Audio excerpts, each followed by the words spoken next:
In the US, we've got iHeartRadio, Vision Australia Radio across Australia, TuneIn Radio around the world, and SEN in Melbourne. And of course, tonight you can keep in touch with us as well. AORadio at tennis.com.au or the Ask the Booth form on ausopen.com/listen. And the sense of anticipation is building around Melbourne Park right now.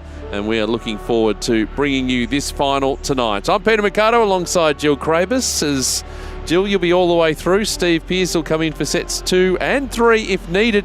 I have a feeling we might need set 3 tonight. I do too. I agree. I think I would love for it to go to 3 sets. I think, obviously, I think everyone can agree that it's probably going to be very quick points, not many long rallies. Both of these women play very similar styles, big serve and big off the ground, looking for that first strike on the ball. I do think Sabalenka brings a little bit more variety overall to her game, but if there's anyone that has the power to be able to challenge Sabalenka's power of her own, it's Rybakina. And obviously their head-to-head is in just a slight favor in Sabalenka's way, which is 8-6, but every single time that Rybakina has beat Sabalenka, it has been on the hard court surface. Because we talk so much about Sabalenka's dominance on the hard courts. Obviously, her 4 slams, 2 at the Australian Open, 2 at the US Open. So we know how dangerous she is on this surface. But so is Rybakina.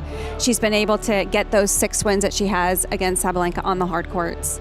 Well, you look at last year, just in isolation, 2 wins for Sabalenka, 2 wins for Rybakina. Yep. We go to recent history, WTA finals, Rybakina getting the win there in the final in straight sets. Been a while since we've had players back up from playing that WTA final to playing the final of the Australian Open. So all sorts of records and interesting sort of facts and figures that you can draw out of this. You look at their runs, similar sort of runs through the tournament. They've had a similar amount of time on court. This is why it's so hard to split them. It's actually the really ideal matchup for a final. It really is. And you mentioned that WTA finals. I was privileged enough to be there in Riyadh to witness that whole run that Rybakina had, and she played unbelievable. Obviously, a little bit different environment. It was indoors. There's a little bit of altitude in Riyadh, so you have to factor that in. But they both would have benefited from that situation, from that environment. So this is going to be similar. I think they both thrive here. They love the quick courts. Everyone's been saying these courts have been playing a little bit faster. I think that's why they've been able to get this run to the final. But these are the 2 that have had the cleanest performances, I think, leading up to the final. So we're hearing the music in the background because Aryna Sabalenka is stepping up at backstage. She is waiting for the doors to open. And then she'll make the walk through, as she's done so many times before. Last year, falling to Madison Keys. What a dramatic match that was. The frustration afterwards. I wonder if that's going to play on her mind at all. Elena Rybakina just checks her visor. The players walk down the tunnel. You can hear the music in the background. And shots of the Daphne Akerst Memorial Trophy. And they walk down, and the screens beside them showing images of them playing throughout the tournament. And now into the Walk of Champions.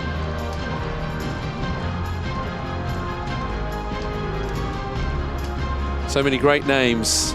Navratilova, Graf, Salas, Lindsay Davenport, Kim Clijsters, Lee Na, Victoria Azarenka, Sophia Kenin and Ash Barty among those that the players are walking past, including Aryna Sabalenka. She steps up and her opponent has to walk a little bit further. They will walk onto court together. The anticipation building. Rod Laver Arena is full now. The spectators have come in, a record attendance. We're going to break that attendance record, and we'll hear more about that tonight or tomorrow night. So they're waiting in the tunnel. Well, let's get the players out for the singles final. Please welcome to Rod Laver Arena from Kazakhstan, Elena Rybakina.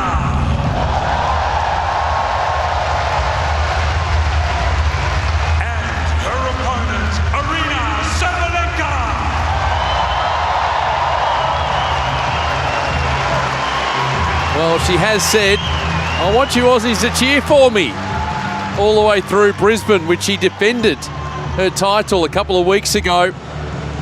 right through here at Melbourne Park and building a nice fan base as well. As the two players walk out onto court, and I think it was Sabalenka who had the bigger crowd support. I think so. That's what I heard as well. I mean, it's completely packed in this stadium, not a seat open in the house, and people still trying to just funnel into the stadium. It is, already some buzz around here. This is going to be exciting. I think these fans are going to provide an amazing atmosphere for these ladies. Well, Sabalenka already ready to go out she's around in a on hurry. the court. She is in a hurry. Rybakina still trying to organize herself. Here she comes. So now comes Rybakina. Our umpire from Benalla in Victoria is Tom Sweeney. We have Grace to help us today. Easy for me, blue from the towel, white for the towel. Any questions? No, all good? Grace, who would you like to ask? Asking that side, and what's the question? AO is the call. And it's AO. Serving. Sabalenka has won the toss and will serve. And that young hotshotter has been practicing that coin toss because that was textbook. It was Absolutely very good. textbook. That's what you want for your final. Well, that coin spinning, it's fantastic. And they had the trophy right in beside them as that was happening as well. The teams will go to their corner. There's been a lot said, there's been a lot written, there's been a lot talked about in terms of these two and how they match up. You want to give us your sense of who's going to win tonight? Oh, who's going to win? I think we realize that one is very, very up in the air. I think I'm going to give the slight edge to Rybakina, but that's very hesitant that I'm saying that. I just feel like she had such a great end of the year last year, and she played so well in that WTA finals, and I feel like her form has just been outstanding. Obviously on a big winning streak right now, having won the titles. I know she lost in Brisbane, but still playing some excellent tennis. And I think what Sabalenka brings, what I mentioned earlier, is she does have more variety than Rybakina for sure. She can drop shot, she can slice, she can throw in some angles, especially on the forehand where she can really use the spin off the court. But it's tough to be able to use all those tools with the type of ball Rybakina brings. And so if Rybakina can bring that pace, that depth that she's so good at, she's such a clean ball striker. She wants to take all that variety away from Sabalenka in this matchup. They met the Australian Open in the final a couple of years ago, 3 years ago, 4-6, 6-3, 6-4, 2 hours and 28 minutes for Aryna Sabalenka. Yeah, I think it's going to be just as tight. Yep, yeah. I think that's the genuine, that's the wisdom from around here at Melbourne Park. But we are not a duo tonight, we are a trio. And as tradition dictates, Kate Kearns, well, I think it's a law that we have here on AO Radio. We have to have Kate. You must include Kate Kearns, absolutely, the finals broadcast. Absolutely written in the contract. It is, and we are so happy to have you again, Hey, Jill. Kate. Hey, Pete.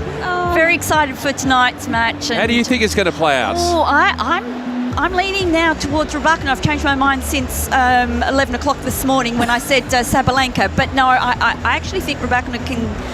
I think it's going to be 3 sets, but I think she can get through. I don't think she's phased at all by facing Sabalenka. She knows how to absorb the power. She's got that massive serve. It is, she can really dominate if she can get a big first serve percentage. And I think it just makes it really hard for Aryna. So, look, it's, toss the coin. But I've just got that sense that she's up for the fight this evening.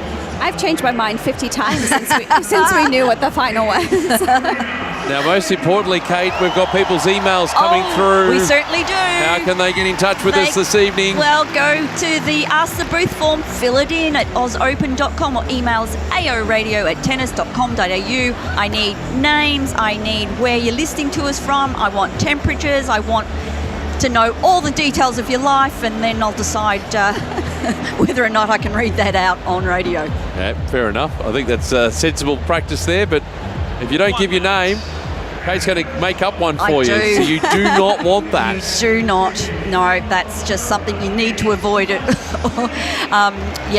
I've been pretty good this year, Pete. I've not been too ruthless in that regard. But Well, people have been learning. You've been trained them well. It may change tonight. Okay. Well, keep an eye on them. We'll cross back to you in the sit-downs as we work our way through this match. There is not a spare seat to be had. Everyone's gotten in. It's packed. It's completely packed. Absolutely packed here. So, final word? Well, I said mine already. Yep. But just What's your final word? My final word Is who? I said Sabalenka at the start. We've got it recorded, so I'm going to say it again. Okay. Are we doing like scores and stuff like this? No, okay, no. good. I'm not going to do that. Okay, I don't want to do that anyway. No. Didn't That's think you too would. hard. It is. We're just going to sit back and enjoy it. Well, obviously talk at the same time, but wherever you're listening around the world, here on AO Radio tonight, it is the women's singles semi-final, women's singles final. That was last Thursday night. Oh dear. 49 seconds for them to get this one underway. Tomorrow night, it will be the men's singles final. It will be Carlos Alcaraz and Novak Djokovic. History to be made there. History to be made tonight. The players can both see the trophy that they're playing for. It's to the side of the court. Rybakina gets up from her chair. There's a quick word with the umpires, just asking for something. And we'll run over and put her towel in the box. She was just confirming what towel box she was having. And Aryna Sabalenka is at the line, ready to go. On AO Radio, this is the women's singles final for 2026. And Sabalenka winning the toss, electing to serve from our commentary end. And the final is underway. The serve out wide, stretch forehand from Rybakina to half-court ball. Forehand up the line from Sabalenka is a winner, and it's 15-love. And I think the very first serve that Sabalenka hit was that slice out wide, and I think that's going to be a big play for her because it opens up the court. She's going to want to try and get Rybakina on the move right away on that first ball. I like that start from Aryna. The serve down the tee is an ace. And it is 30-love. And I think also going to the forehand quite a bit. I mean, we saw in Rybakina's semi-final match when Pegula started able to pressure Rybakina a little bit more. She did target that forehand side.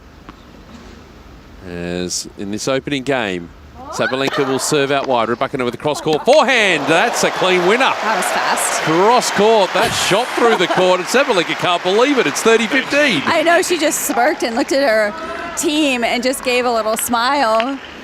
She's even, I think, appreciating how fast that ball came back at her off the serve. Barely had time to react. Nope, no time to react at all. As we wait for the serve to come in. Down the tee, big off forehand from Rybakina. Up the middle of the court goes Sabalenka. Rybakina with a cross forehand is deep. Dug out again by Sabalenka, but this ball's going wide.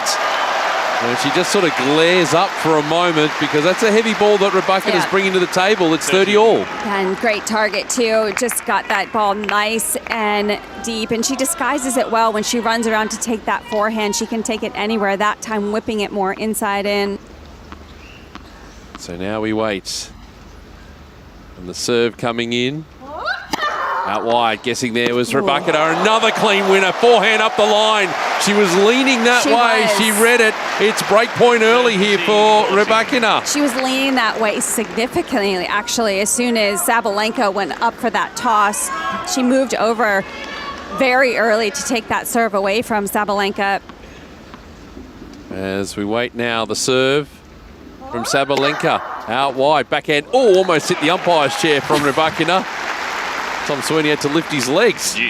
And we're at juice. That was a good change-up from Sabalenka, going flat, hard, out wide. Obviously, Rybakina knows her service pattern, so it's going to be important for Sabalenka to mix it up. As the serve from Sabalenka onto the backhand of Rybakina up the middle of the court. Dug out by Sabalenka. Cross-court forehand from Rybakina. Big cross-court forehand missing from Sabalenka. And we have another break point for Rybakina in the opening game. I know I say this all the time, but I love this view that we have. I know, it's great, isn't it? It just gives you a sense that, like, how hard the ball is being struck. And right now, Rybakina I think has a little bit more than Sabalenka, which is crazy to say because Sabalenka, as we know, hits with a ton. Sabalenka under pressure early. Serve out wide, misses. Second serve. Break point number 2. And the second serve. Onto the backhand, rip cross court by Rybakina. Point in the middle of the court from Sabalenka. Forehand to forehand, they go. Big forehand, she's gone wide again, Sabalenka. We have a break of serve in the opening game for Elena Rybakina. That was a little bit surprising, but once she was able to free her arms, we got a good sense of the way that Rybakina is going to approach this match. Absolutely. I mean, that she was free swinging there, and it was interesting that Sabalenka already felt the need to change direction on that forehand. During the ground strokes rally, she likes to stay cross court a lot on the forehand, likes to get into that pattern, and she prefers to change direction when she's a little bit more balanced, but she felt under pressure the need to try and change it up right away. 54% the win predictor, leaning the way of Aryna Sabalenka. To 46% for Rybakina, of course. Elena Rybakina. So these numbers check out.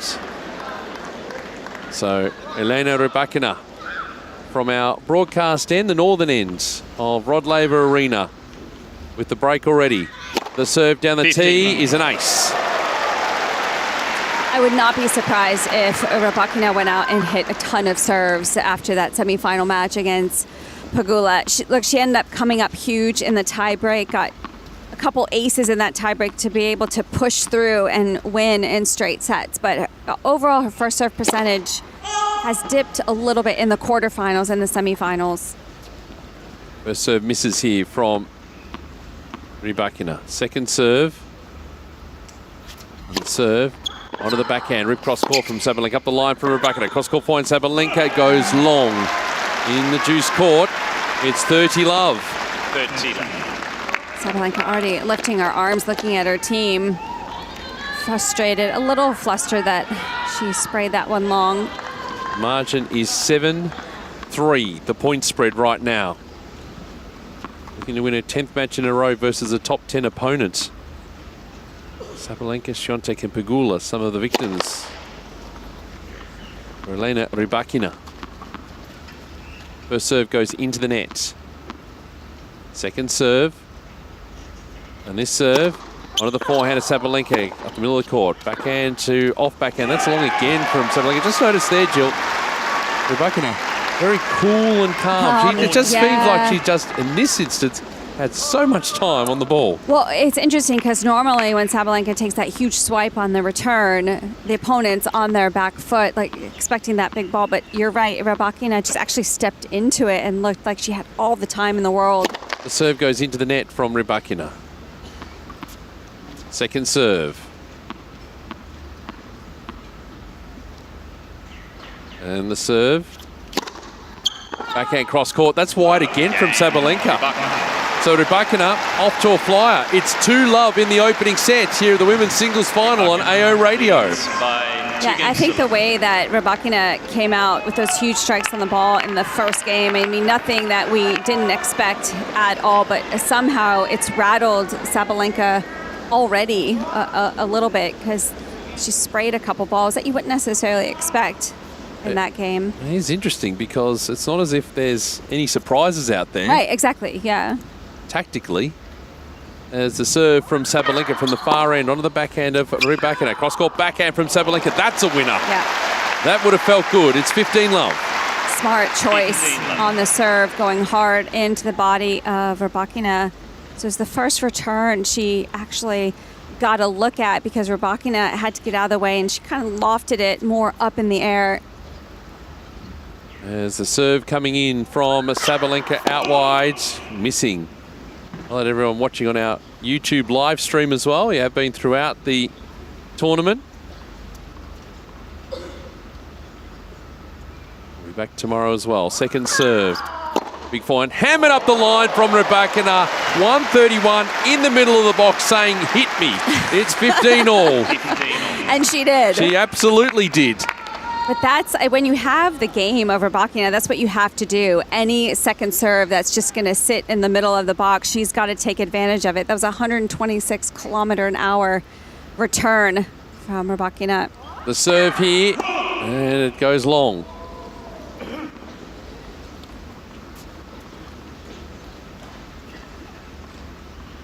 Second serve.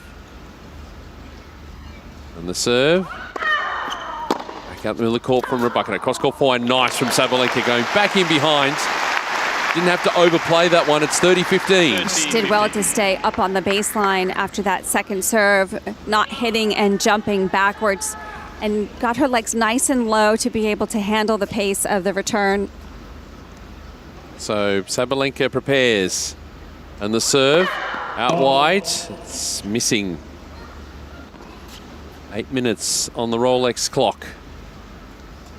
And it's 30-15. Sabalenka looking to get on the board early in this final. Second serve.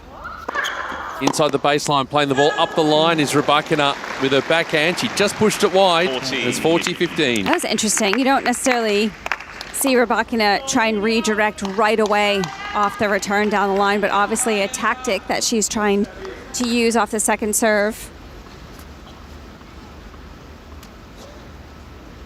So now, game points for Sabalenka.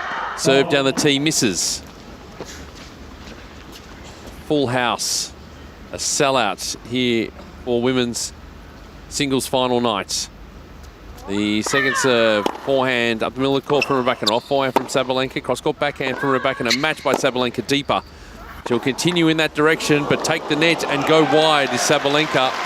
And it's 40-30. A little bit more height on those back-to-back backhands from Rybakina and Sabalenka. A little bit of bad luck because that was a good strike on the ball and the let court just making the ball drift wide.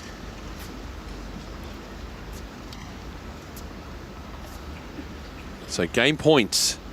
The crowd hushed. And as we wait now at 40-30 for Sabalenka to deliver this ball down the tee and ace.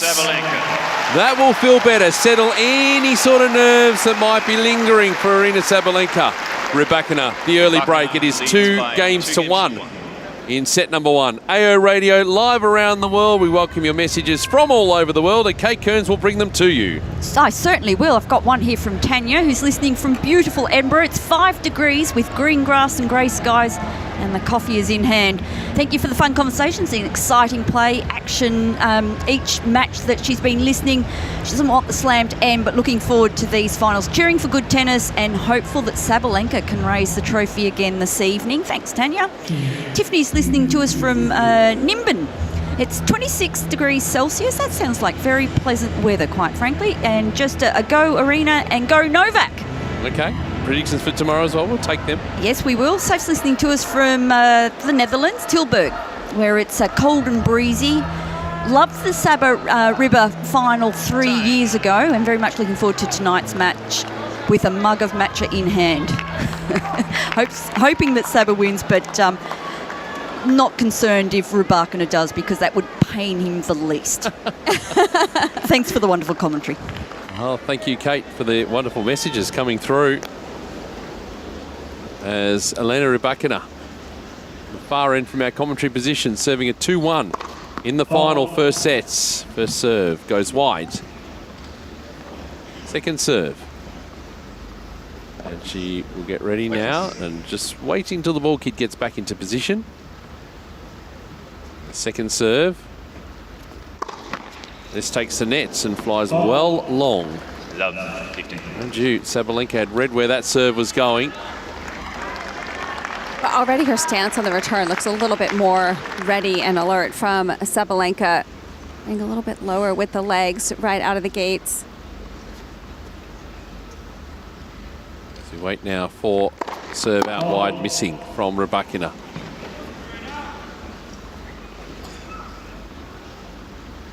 Second serve. On in the backhand. Shut the middle of the court from Sabalenka. Back up the line from Rybakina. Yep, it's too heavy for Sabalenka. Squash shot forehand rolls to the nets. And it is 15-all. That's what Rybakina can do if you don't quite hit your spot on the return, no matter how hard you hit that return. If you don't get it away from her enough, she changes direction so well. That was right in the corner. Serve here from Rybakina. Cross-court forehand from Sabalenka up the line from Rybakina. High ball from Sabalenka getting back into play. And that's missed from Sabalenka just beyond the baseline. It's 30-15.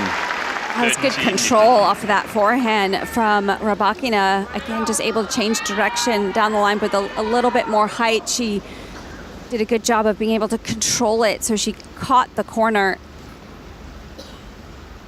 As we wait now for the serve. Out wide, blocked back by Sabalenka.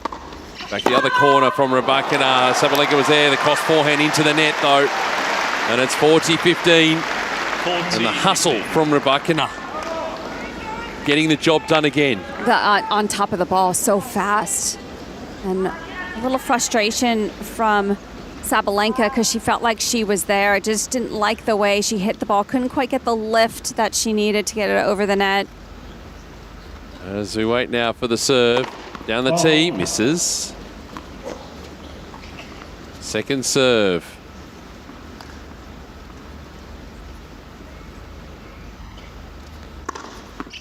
Sits up, cross-court forehand from Sabalenka. Forehand to forehand they go. That's pulled long from Sabalenka. She just waves that one away.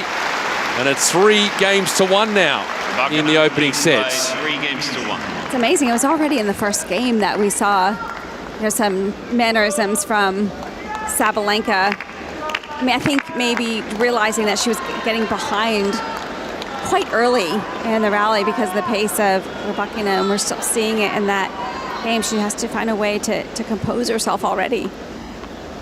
So now Sabalenka serving from our commentary position, and the serve goes into the nets.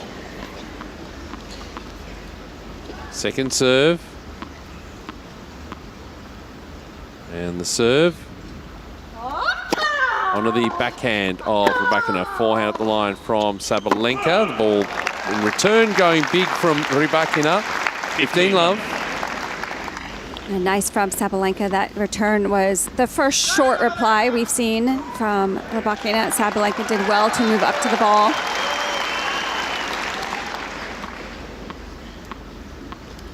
So now the serve coming in. And the serve from Sabalenka goes long. 15 minutes up on the Rolex clock. Serving at 1-3 opening set of the women's singles final. The Australian Open 2026. The serve onto the backhand cross court by Rybakina.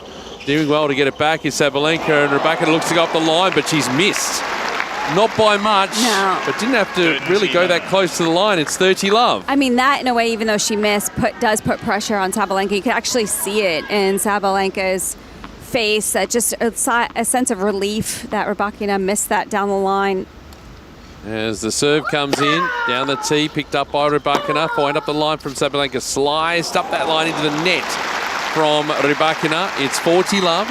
Even though Rybakina has the break, I feel that Sabalenka is settling to the task now. She's starting to, yeah, you can feel it. She's starting to get into position a little bit better. As we wait now for the serve. The serve down the tees, an ace. So Sabalenka holds, but is still down a break. It's Rybakina 3-2 here in the final. Here on AO Radio, live around the world. Kate Kearns with the messages. Well, Arvin's listening to us from Philadelphia, where it's minus 14 degrees at... Oh, God, that's cold. Yep. Says, I've heard about your sync to TV option here, Yes. Pete, just as well you're there.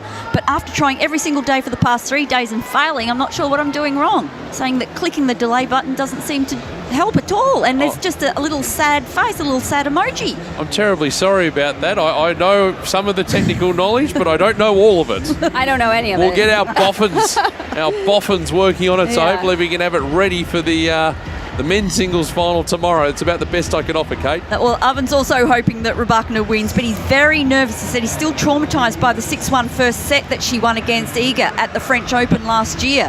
Hasn't quite recovered. Okay. It's a nervous Nelly. Absolutely. And one from Gordon. Now, Gordon's listening to us from Portland, Oregon, where it's 9 degrees. And it's cloudy after midnight. Oh, yes, got to stay up late, that side of the world. But this is a bit of an odd one, but many women play a match all out and continue in a manner where they are consistently in and out of injury. Does the fault, dear Kate, Peter and Jill, lie in method or the stars? Well, it's a very interesting question, Gordon. Can you summarise that for me? Yeah, can you? Yeah, no, I've been looking at it for the last 5 minutes. I can't work it out. I was hoping you guys could help me. All right, well, perhaps Gordon can get back in contact with us and let us know what he's really thinking. Be slightly more specific here. It's Rybakina, second serve at 3-2, opening set, the serve. And full stretch, slice forehand into the net by Sabalenka. 15. It's 15 love. That's a great angle on the serve, but I'm still curious. I mean, Sabalenka's been looking at her team a lot already in this first set. Every time she makes a mistake, and you don't necessarily see that all the time. So I just would like to see her settle a little bit. The serve down the tee, blocked back here by Sabalenka. Cross-court backhand from Rybakina. Backhand to backhand they go. Looping ball from Rybakina. Off forehand from Sabalenka. Cross-court backhand again. Backhand they continue. Now up the line from Rybakina. Cross-court forehand from Sabalenka. Rybakina, good angle. Blocked again by Sabalenka. Short ball. Cross-court backhand coming in. Rybakina hits the winner. Cross-court backhand. Effortless. It's 30 love. That is such good balance moving forward through that ball from Rybakina, and as soon as she gets in that position, she is so good, especially on that backhand side of just striking through the ball. It stays so low over the net, just shoots through the court. It's great hands on that backhand. Picked a moment and made the most of it. 30 love. Rybakina serves down the tee, backhand up the middle of the court from Sabalenka. Cross-court backhand, Rybakina right, hitting the sideline. It's a lob from Sabalenka that goes cross-court. Rybakina hits another angled backhand winner. Wow. My goodness, the clean hitting from Elena Rybakina. It's 40 love. This is a very strong start from Rybakina. But look at the capability she has, because she's got such good hands with that wrist through the backhand side in particular, that she can use that wrist action to get more of an angle. As the serve coming in, Rybakina out wide, missing.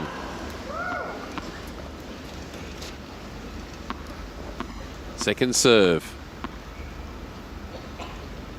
And we'll deliver this ball to the Sabalenka backhand. That's ripped cross court. Back that way from Rybakina up the line. Sabalenka clean winner.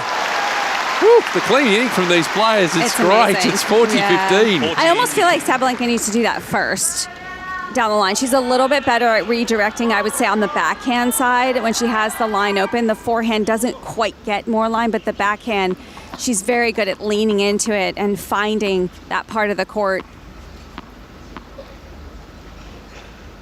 So now Rybakina serves out wide. Cross-court point from Sabalenka. Back that way from Rybakina. Stretching again is Sabalenka. It's a deeper ball. Rybakina back in that direction. Cross-court with the forehand. And now back a fourth time. And this time she's missed.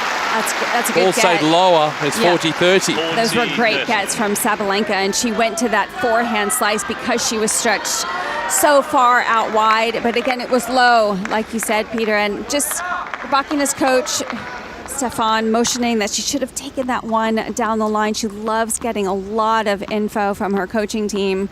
Yep, leans on them a lot. As the serve here from Rybakina. The serve goes into the net. Second serve. We wait now for the serve to come in.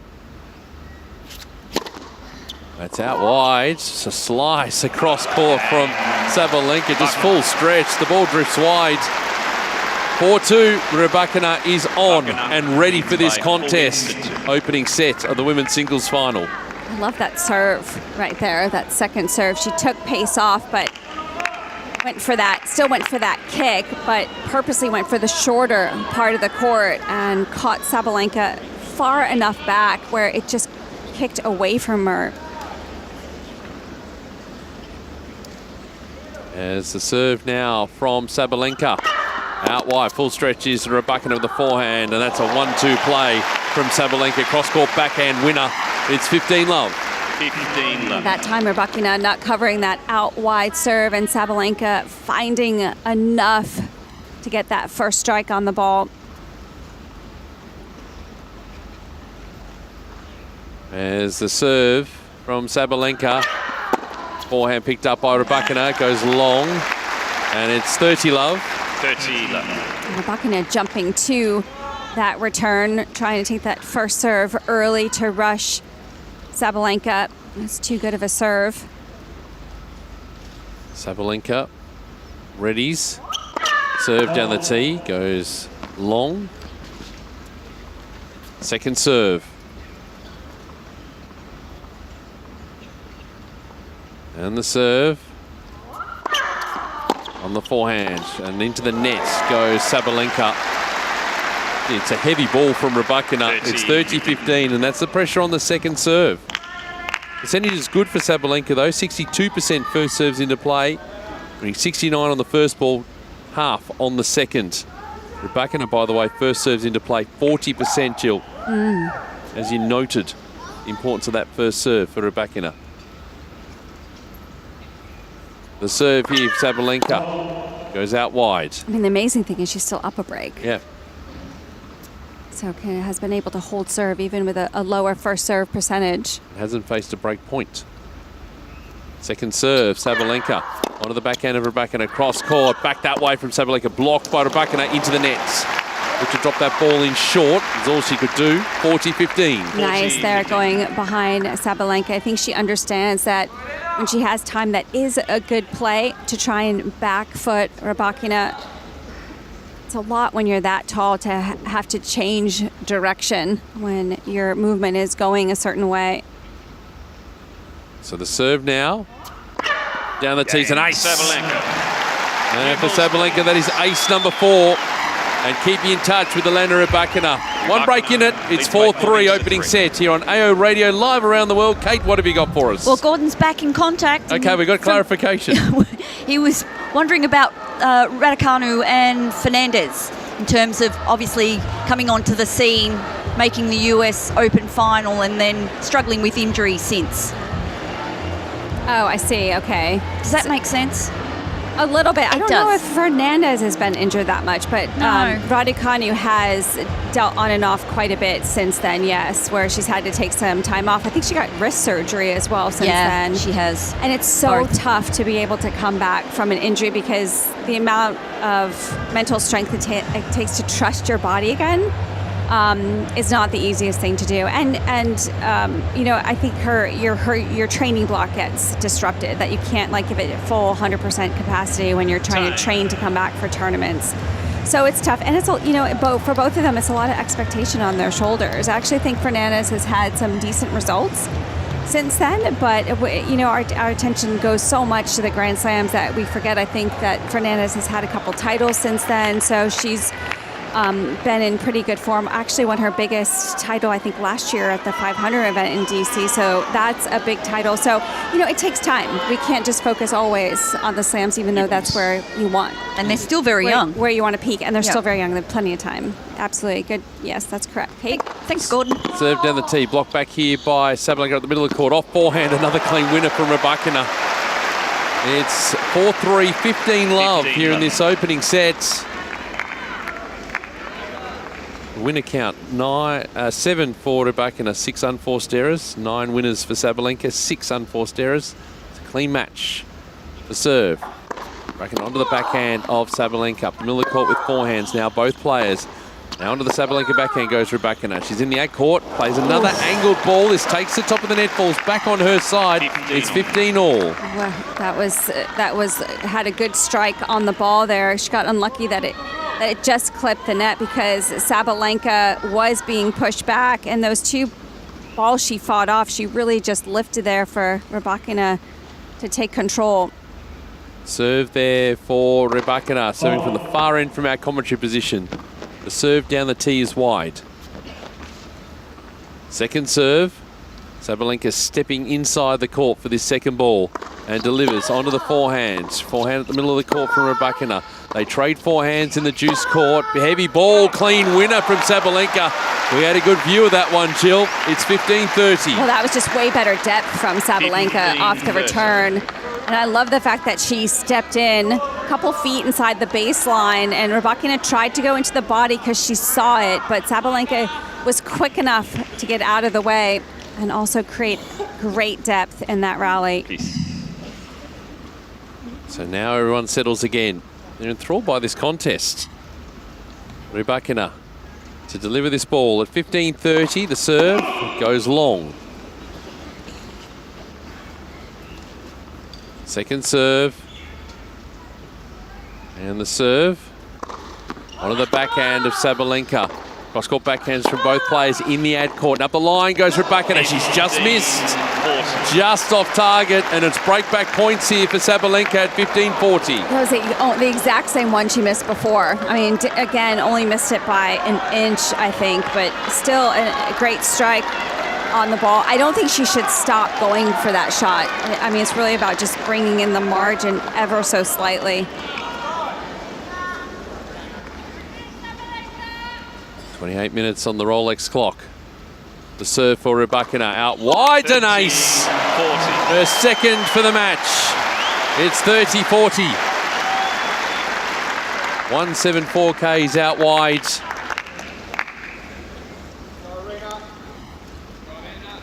As again, Rybakina prepares. And the serve. Out wide is unreturnable. Sabalenka was on her racket, but she just couldn't do anything with it. We're a deuce. I think she overran it, actually. I think she actually ran into the ball. She anticipated almost too well. She got pretty close to it and mishit it. I mean, just seeing the replay, you could see her arms were just scrunched inside, just got caught in the body. So we're at deuce.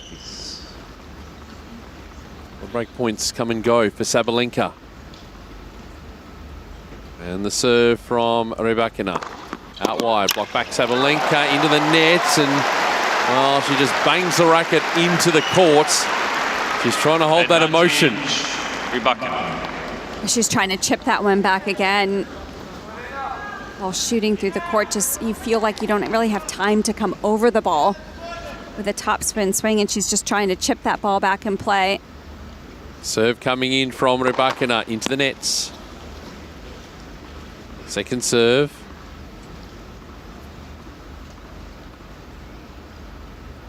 And this one. Onto the backhand. Rip cross caught by Sabalenka. Backhand to backhand. They go into the net. Goes Sabalenka. Rybakina saves a couple of break points. He goes to 5-3 in the opening set.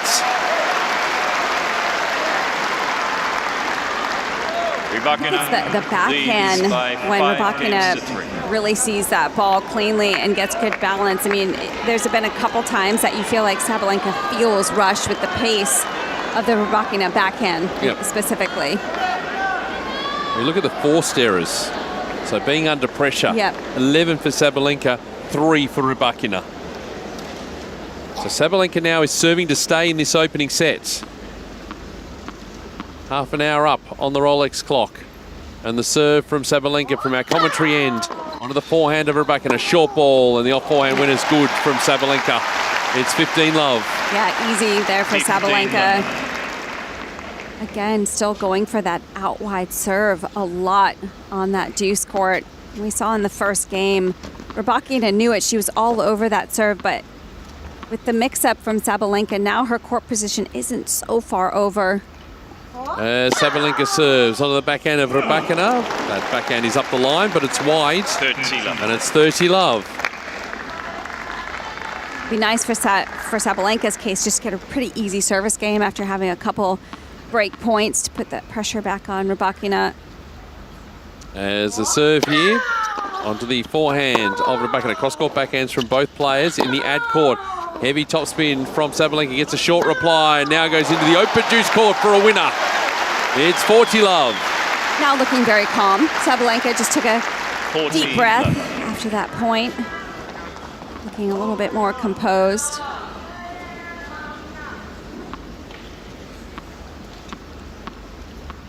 So now the serve comes in. Onto the backhand of Rybakina. That lands on the baseline. Dug out by Sabalenka miraculously. Drop shot for Rybakina. Sabalenka can't get there. Wow, what a combo that was from Rybakina. It's 40-15. I love when you have these power hitters and all of a sudden they're able to throw in the touch to show us that they're capable of having that nice soft feel on the ball too moving forward. Great disguise from Rybakina. Now, game points for Sabalenka to bring it back to 5-4. And the serve. Down the tee, picked up here. Rybakina goes long. Sabalenka. So Sabalenka holds, but it will be Rybakina serving for this opening set. 5 games to 4 here on AO Radio, live around the world. Kate Kearns has more messages. George is listening to us from the UK, currently in the car with the family and eagerly listening to the Sabalenka versus Rybakina women's singles final match during their car journey. It's currently 7 degrees, blue skies, and 9 a.m. in the morning. We're loving the commentary. Very impressed at how fast you're speaking through points. It is indeed a skill. It is a skill, absolutely. I don't know how Pete does it. I don't know how any player. I don't know how I was doing it at 2 in the morning this morning. Goodness. And Laurie's listening to us from Vancouver and says, loving the AO Radio. Was lucky to be in Melbourne for the first 5 days, but back home now. And respect for both players, but feeling like Rybakina is going to get the win. The AO fans are amazing. They Exclamation mark. They absolutely are. Yes, well, they were pretty important last night, I think. Yes, very important. I agree. They carried us to the line. I'm talking about just Jill and I in the commentary box. They were so important in so many ways. Yes, the most helpful. We'll get back to you in a sec, Kate, because Thanks, guys. Elena Rybakina is serving for the opening sets.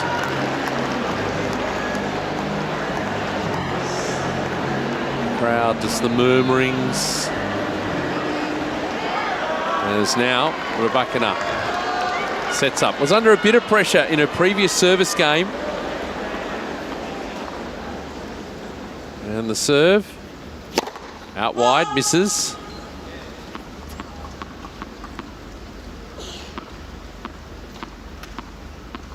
Second serve. And Rybakina delivers this ball. Big off backhand. Up the line. Sabalenka clean winner. 140. It did sit up. It was above shoulder height, but she dragged it down nicely, Sabalenka. Love 15. Well, it was above shoulder height, but she didn't rush it. She waited for the ball actually a little bit to come to her, so she struck it in a very strong position. So now we wait for the serve for Rybakina. Block back here from Sabalenka. Floating ball long. On the return, it's 15-all. You mentioned those couple break points in the previous game. I mean, no panic whatsoever from Rybakina. Took her time and hit some good serves to get out of trouble in her last service game. As the serve comes in, Rybakina takes the net and falls wide. So second serve, 15-all, 5-4, opening set of the final. Rybakina serve onto the backhand of Sabalenka up the middle of the court. Backhand to forehand now from Sabalenka with some angle up the line from Rybakina with her forehand, and she's gone wide again. Sabalenka with a cross backhand. It's 30-15. Well, interesting. I actually thought Rybakina was in trouble because I feel like that's not the shot you want to give. Sabalenka opened up that backhand cross court, but she just missed it wide. So Rybakina as the serve. Out wide, blocked back by Sabalenka up the middle of the court. Cross-court point from Rybakina. No, just a little bit wide. Again, not by much. The close call comes up on the screen, and, well, it won't be a zoomer. 30-all. But you get the idea. It was a close call nevertheless. 30-all. Just pulled up a little bit on the forehand, Rybakina. Kravis will be joining us on the evening serve tomorrow as well. I'm excited, yeah. Double duty with Nat and the team. As the serve here. Onto the forehand from Sabalenka. Takes the net, falls back on her side. It kind of sums up the set for Aryna Sabalenka. It's set point for Rybakina at 40-30. Well, lucky there from Rybakina. That could have easily, with the pace of Sabalenka's return, gone in her favor. Set points for Elena Rybakina. And the serve. Out wide, misses. Second serve. Getting back into it quickly. And the second serve. Backhand cross court from Sabalenka. Backhand to backhand to go. Now Sabalenka switches to a forehand cross court. Match by Rybakina. Dug out by Sabalenka. Floating ball near the baseline. Out. What a set of tennis that was for Elena Rybakina. Is she heading to getting that trophy? We shall see. 6 games to 4, 37 minutes on the clock.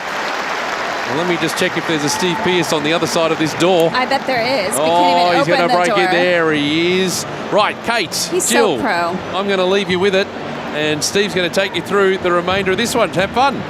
Thanks, Kate, to Pete. you. Thanks, Pete. Yep, we've got a few emails coming through, which is fantastic. If you want to get in touch with us, you can do that via the Ask the Booth form on ausopen.com or email us on aoradio@tennis.com.au. And Roger is listening to us from Heidelberg in Germany. It says, listening to AO Radio on our way to Austria. How exciting.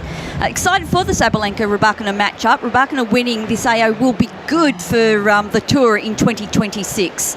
Thanks, guys, for the amazing commentary. Thank you, Roger, for getting in touch. I agree with that, actually. I think it would be good. Yeah, absolutely. I'm surprised, Jill, that she actually hasn't won more majors. Yeah, I do think she will. Yeah. I mean, she's still young, which is good, and I do think she will win some more. I know, last year? No, the year before, she had a little bit of a break after the U.S. Open, just needed some time away, and I think that was healthy for her, just to do stuff outside of tennis, and then I feel like that really had a play on how well she did last year, and then of course winning the WTA finals. But I think with the way she plays, I feel like her game definitely deserves multiple slams. That's just that big serve just sets her up, doesn't it? So many easy points she can get off that. When it comes to finals, this email is from who is it from? Guess what? What? Oh no, his name is Blue, apparently. Blue, okay. Okay, from Upper Coomera in Australia, and says, when it comes to finals, how long is the longest women's match here at the AO? Oh goodness, I'm terrible at that stuff. Me too. I mean, Steve has sat down, so maybe he can help us with that. Yeah, perhaps. And Steve. I've also got Ethan is looking into it, so stay with us, Okay, Blue. good. Yes, we need some research. Stay with us because we will get that answer for you. We in will. the Hello, not too Kate. distant. Hey, Steve. Where's Upper Coomera? I don't know but where that is It either. sounds great. I like the name, yes. I am very intrigued by that. Elena Rybakina is over in her coaching pod having some very animated discussions. You'd think they just lost the first set, but they won it. No, she loves this, though. I mean, she loves getting all this information. I think she loves kind of assessing what's happening, and she did this in her previous matches as well, and she was asked about it in her press conference. She was like, no, I love getting all this information, and Stefan is willing to just dish it out for her, and it somehow works. For me, that would be a little bit too much info, but she likes it, so Whatever works for you. whatever works. Yes. Do you Kate, have you got any more messages? Yeah, I do. I've got Callum's listening to us from the UK. He said, my sister just sent me an email and you guys read it out, but we lost signal, so we missed it. Great commentary. Keep it up. Hope you're all well. Oh, we very well. Thank you, Callum. And I'm not sure what to do about that last email that you didn't hear, but There's maybe if nothing you I can find do. it, well, that's true. There's nothing you It's can gone. do. We did read it out, apparently. The So moment has passed. I think we've done our part. That's all we can do. Anything further, Kate? Yes, I've got Jacinta from Kilmore in Victoria, where it's 20 degrees. Just wants to know whether or not the roof is on. It is. It is, because it's a miserable evening. No, it's not miserable. It is quite miserable. I know you love rain. But is it still raining? I mean, they started with It's the mizzling. roof. Oh, is it? Okay. So, just to be clear, when they start with the roof closed, even if it stops raining, has they to stay have to closed. finish with the roof closed. Yeah. Yes. Once an indoor match, always an indoor match. So Yes. it's an indoor match. So- Also, I believe I've got an answer for that previous email around the longest match. Good. Oh, good. It was Osaka Kvitova. Played Really? 2 hours, 27 minutes, and it was a 7-6, 5-7, 6-4 result. That Really? That can't be the longest match ever. I- 2 hours, 27 minutes? Yeah, in finals. Well, I Oh, see do you mean actually in the final? Oh, in a final. As in Oh, the final? Oh, well, maybe I've got that wrong then. I might go back to that email and see Well, if that's I've read okay. it Now we know what the correctly. No, longest that's final fine. was. That's pretty good, though. I think Oh, I dear. think I just interpreted it as to be the longest women's match ever. Yeah. I think this At is the last time I read the emails out. I think that's where we're going with all of this. But anyways, I think you're booked in for tomorrow. To serve. All right. thank you, Ethan. Thank you, Kate. Thank you, Ethan. Thank you, everyone. Keep your messages coming through, please. We love hearing from you as part of the broadcast. Radio. So, second set to get underway. Sabalenka serving down the far end. Great thanks to Peter Mercado for the last 15. set. Alongside you, Jill. And we saw Elena Rybakina break serve early in that first set and hang on right throughout. Let's see if the same thing happens here. Well, Sabalenka's got off to a much better start at 15 love and now 30 love in this opening service game. How would you assess the first set? I know you were watching because you're just a super professional. Well, I felt Rybakina was a little bit more settled, but I liked the way that she settled quicker. And Sabalenka, I just thought made a few surprises. She just looked a little bit nervous and on edge and maybe a little bit too hyped up. I was even more... And early on, right? Yeah. Making it just a few uncharacteristic mistakes when everything would say in the playbook, just make her play. You're the more experienced player at this level. Let her make a couple of mistakes. I'm not saying, you know, put your guns away and don't fire anything, but she just seemed to, at times, play balls and go for lines and go for shots that weren't there. I was surprised. It was less about, like, I felt more I was paying attention to her demeanor already in the second game. She was... put her arms up in the air and motioning to her team. And I know sometimes she can do that because she likes kind of expressing herself and showing that character, and that helps her occasionally. Yeah. But it was just so early.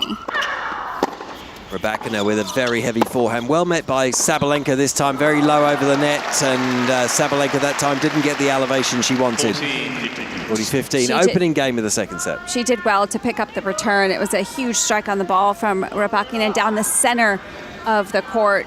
And Sabalenka did well to try and keep up with the pace. Sounds weird saying that, Sabalenka trying to keep up with the pace. I know, but she's getting it given to her. Serving here, Sabalenka finds the ace down the middle. And holds in the opening game, something she couldn't do in the first set, but you'd imagine Sabalenka is not going to go away easily here, and she holds well for 1 love in the second set. But the first set to Elena Rybakina. What have you made about the return of Stefano Vukov to Elena Rybakina's coaching pod and the upsurge in her form since then? Yeah, it obviously works. I mean, they've, before they took that break, they were together for a long time. So obviously a relationship where they know each other extremely well. He knows how to manage probably her and her emotions and get and understand how she likes to play and where she likes to come from. And she's expressed numerous times how comfortable she is with him in her corner. And that is when he came back. That is when her results started getting better. But he's one that, I mean, he chatters a lot. And again, she says that she likes that. She likes getting fed all that information. Sabalenka getting the high kicking serve that time off the second serve and could only dump it into the net. And she still looks unsettled to me in this final, just walking around, shaking her head, slapping her hand on her thigh. These matches can go away very quickly, unlike the men, of course. They're playing best of 3, so this can end very quickly unless Aryna can get settled into this contest right here, right now. And she steps inside with the big forehand, comes up to the net. Now she has to backpedal, doesn't have to play a shot. That's out from Rybakina. Yeah, that's very good. And Rybakina even knew that Sabalenka was going to take that forehand cross, got a head start there, but it was just too high quality of a shot from Aryna. Definitely looks more focused and walking around with, I think, more, her head on her shoulders a little bit better, more clarity, I think, from Sabalenka. Rybakina serves, finds the net.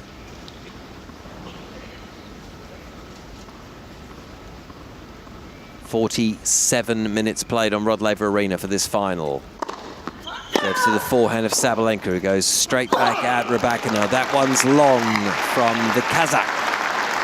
And on the return, starting to get a little bit more shape 15-30. on the ball instead of going hard and flat, which is kind of feeding into what Rybakina likes off the ground. Here's an opportunity for Aryna Sabalenka. 15-30 on the Rybakina serve. Love 1. First exertion of pressure. Let's see how Rybakina handles this. The 1-2 punch is really good from Elena Rybakina. Forehand inside in up the line. Well, she did well after that serve to get away from that forehand, because that cross court didn't quite get the angle, but Rybakina looking for the forehand, got around it beautifully. She did. 30-all. Serves out wide, just a little cut at this on the chop forehand from Sabalenka, but it delivered a ball that Rybakina was delighted to see, and she put away the forehand down the line for the clean winner. Controlled that well. There was a previous point in the first set where she had missed that one cross court, and she looked over to Stefan, her coach, and he said, hit that one down the line, and that was almost a duplicate point, and did well to change that up. 40-30. Point here for 1-all in the second set. Rybakina the first set, 6-4. Serve here, Sabalenka unloads on this and loves it immediately. Landing that near the baseline with the backhand, kicking high. I mean, there was zero doubt in her mind what she was going to do on that return, and stayed committed to it. Was well inside the court to take the backhand down the line early.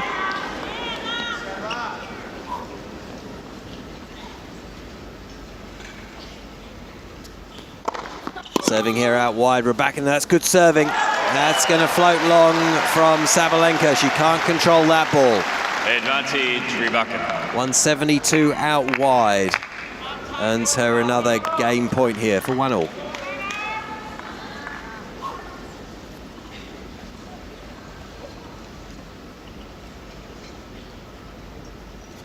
Rybakina sets herself, looking for the ace down the middle, didn't find it.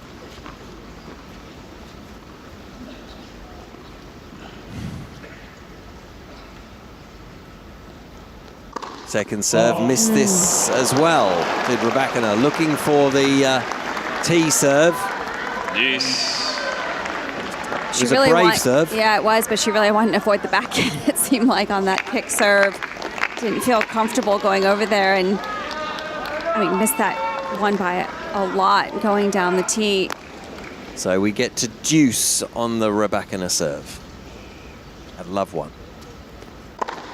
So Sabalenka has a big go at this. There's going to be a couple of forehands. She finds the open cornering, trying to get herself going here. Aryna Sabalenka, the big come on.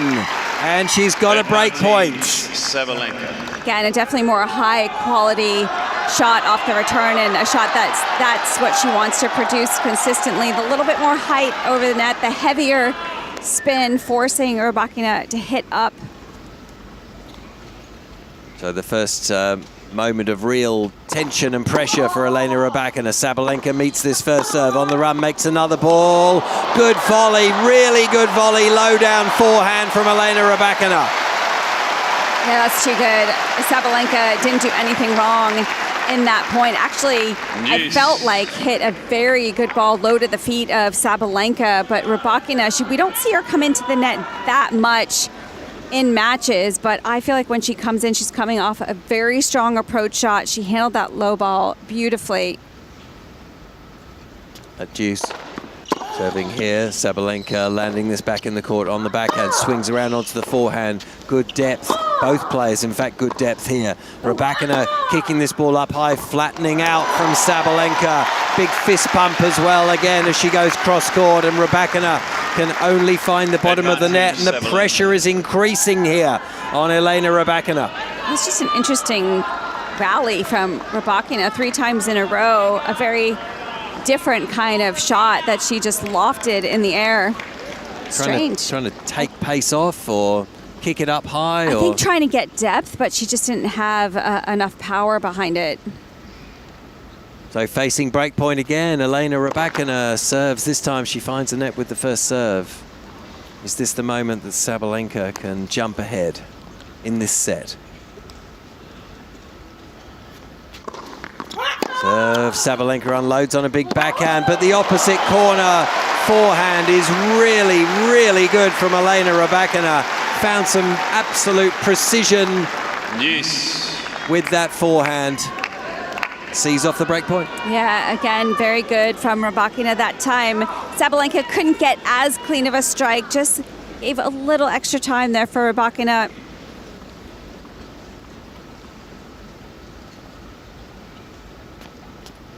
Deuce out wide. The chopped forehand response from Sabalenka lands it on the baseline. Back she goes cross court. Rybakina returns the favour. Dug out by Sabalenka. Up the line more centrally. That time from Rybakina onto the forehand. The first lengthy rally of the match goes the way of Sabalenka. The miss hit from Rybakina on the forehand into the net, and it's a third break point for Aryna Sabalenka. Yeah, interesting that Rybakina felt like the need that she had to go for the chip on that last forehand. Just felt like she wasn't quite in position, felt a little bit off balance, and tried to redirect down the line. Jill Krabus and Steve Pearce with you on AO Radio. Kate Kearns, part of our broadcast team tonight. Rybakina serves, Sabalenka with the response up the line. Brilliant from Rybakina. A stand and deliver backhand of supreme quality. So good. And so calm. On break point down, just really trusted herself on that backhand down the line. That is one of her best shots, but still under pressure. Never doubted herself. Sabalenka is pushing and pushing and pressing here. Serve from Rybakina. This is going to land just in from Sabalenka. Flat forehand response from Rybakina and into the net from the twice champion. And Rybakina has a game point now for 1-1. Sabalenka did well to get that return back in play, and not easy when it's just so deep, no pace on the baseline. You have so many choices going through your head, but well controlled from Rybakina. So game point for Rybakina. She serves. Forehand is good from Sabalenka. On the run, she makes the backhand cross court. That's too low from Rybakina. She went down low, but she maybe didn't get low enough to play that backhand and hit it halfway up the net. It's amazing when you hit that ball so flat how low it stays. And Rybakina, as tall as she is, actually both of them, they do well, both of them, to get down with the legs. Almost a 10-minute game now. For the opening service game for Rybakina in this second set. There's a lot hanging on this, you feel, at deuce. Sabalenka can't get this ball over the net. Good serving from the 5th seed. And she earns a game point again.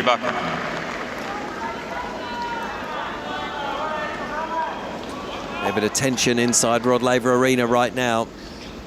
And right around the world, wherever you're listening or watching, or both. Rybakina serves out wide. She misses this one. Second serve. Both feet inside the baseline for Sabalenka. Rybakina lands this big aggressive backhand. Miss hit from Sabalenka. She misses it up the line, and Rybakina hangs on a couple of break points, but she stared them down. 1 game all. Second set. Yeah, dealt with those pressure points very well. And Sabalenka is lifting, and even though she couldn't come away with that break, she'd feel good about being able to apply some pressure to the Rybakina serve. Now the disappointment of not taking one of those breakpoint chances. She's just got to stride back to the baseline with balls in hand and got a hold here. A set down already, so there is very little wriggle room for Aryna Sabalenka. Twice the champion, but lost last year in the final to Madison Keys. Good serve, good response from Rybakina. That was going to be a winner, but clipped the tape from Sabalenka. So Rybakina's still in this. Oh, no.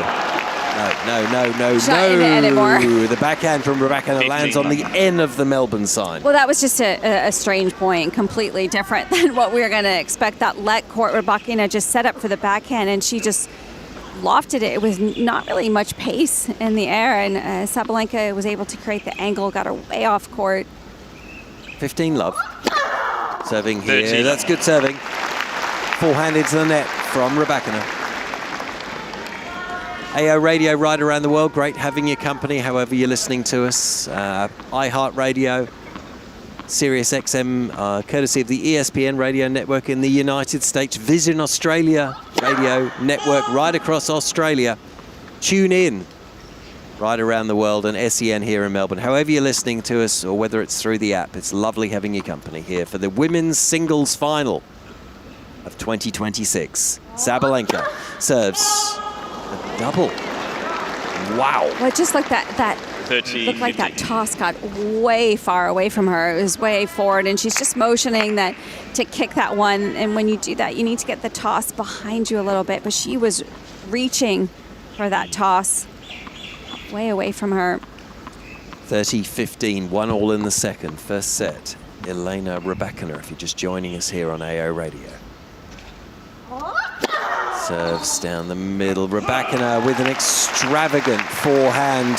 40-50. Flies that long beyond the baseline, and Sabalenka will be pretty happy to see that. 40-15. Pretty happy to see. I mean, we don't see much emotion from Rybakina either, and she'll be happy to see already Rybakina throwing her arms in the air to her team, not quite getting the return, connecting with returns as much as she did in the first set. A pivotal moment in this match right here as Sabalenka serves. Onto the backhand of Rybakina, goes back behind her. Sabalenka on the run, really good from Rybakina, made that forehand, well defended by Sabalenka. Sabalenka then goes back cross court on the backhand, looking for the really tight angle. Rybakina found the net, and Sabalenka holds firm. 2-1 in the second set. The first set to Elena Rybakina. Kate.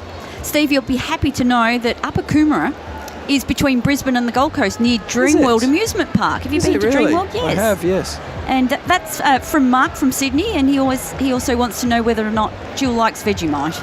Jill? Not a huge fan of Vegemite, but I have to say I've only tried it once, and I know it does I've heard it has an acquired taste. Yes, but usually you start acquiring that taste at age about 3 months. So I tried it, I think, when I was in my mid-30s. Mid-30s? So I'm and you were so late. put off you've never touched it again? I've never touched it again, Wow. no. But I don't think I had it correctly either. Aren't you supposed to have it with a little butter underneath? Oh, yes. You know, I don't think I had that. I think I had to try it someone told me to try it plain on toast, which was probably a mistake. Yes, on toast, absolutely. You should. Yes, with a little bit I of didn't butter. have butter underneath. Yeah. Or I didn't have butter with it. You must have No, butter. it's a must. Okay, so yeah. I didn't have it correctly, but I don't necessarily feel like I want to try it again. Oh. That's just it. You're just slamming the door on Vegemite. On Vegemite. Bang. What about Marmite? No, Did you try that no, when you went to England? I've tried Marmite as well. Same deal? No, I'm an American peanut butter person. Peanut butter. Peanut butter. We managed. Crunchy, super chunky. Australians manage to eat both. Really? Yeah, we can eat Vegemite and peanut butter. Together? Yes, sure. We Okay. can do both. Together. No, I'm just super chunk peanut butter. Wow. Crunchy. Super chunk, is that what they call it? I like Super crunchy. chunk. That sounds American. Extra Super chunk. Good serving here from Rybakina. Or and extra- just out from Sabalenka Or here extra on the opening crunchy. You point. can say extra crunchy. Oh, extra crunchy. That sounds a bit more Is like that better? super chunk. Super way size, you- super chunk. No, not super size. Do keep your messages coming through. It's great hearing from you. As Rybakina serves here. Thanks, Kate. Out wide, Sabalenka getting onto the response and stepping inside with a backhand to the backhand of Rybakina. That's a brilliant angle from the Kazakh. Yeah, very good. I think where both of these women are so 13. strong is that backhand angle off the court. So I feel like whoever can use that shot first has been in control. Sabalenka uses it with a little bit more spin, but Rybakina is able to get that pace and keep it flat and hard. So good start to this service game for Elena Rybakina. 30-love. Serves down the middle. Sabalenka just gets this back. It'll be put away by Rybakina. Great serve. Good spot down the tee, 185 kilometers an hour. 40 love. Yeah, it's tough to come to Marmite and Vegemite, I think, when you're in your 30s. Do you like both? I love them both. I'm more of a Marmite fan because I grew up in England. Is there a huge difference in taste? Rybakina serves, finds the net, flies long beyond the baseline. back to that. Second serve here for Rybakina. Oh, it's a double. Whoa. Well, Okay, I think it's a good time to do it. Yeah, but I think she 14, saw 15. Sabalenka go way far inside the court, even further than she did in the first set. So I was looking for even a shorter serve. Just missed it. There is a subtle difference between Vegemite and Marmite. Okay, I'm intrigued. And then there's another one from New Zealand. I think it's called Promite. Rybakina serves out wide, just a fault. Really? Never heard of that Actually, one. I think there is a New Zealand Marmite as well. My friends in New Zealand will confirm that. Rybakina serves at the backhand of Sabalenka. It kicked up high, and on the backhand, she could only dump it into the net. And it's a hold, not a regulation hold for Elena Rybakina, but she's doing it well this evening here on Rod Laver Arena. The first set 6-4, and now 2-all in the second. So what's the difference? I'm waiting. Well, I mean, Sabalenka's already up at the line, so we might have to wait longer. yeah, I think we'll have to wait. We'll have to go to the next change of ends. Thank you. I think, unless we can sneak it in at some point. Sabalenka then 2-all. Serves. That's really good down the middle. It's going to sit up, should be put away by Sabalenka, and she does. Good heavy serving, got the short ball, slams it away. 15 left. It's a slightly more acute taste to Vegemite. They're both yeast spreads, Yes, I knew that. but there's a slightly more intensity of flavour with your Marmite, which demands a little less on the piece of toast. Okay, so it's stronger, Stronger. Sabalenka serves, finds the net.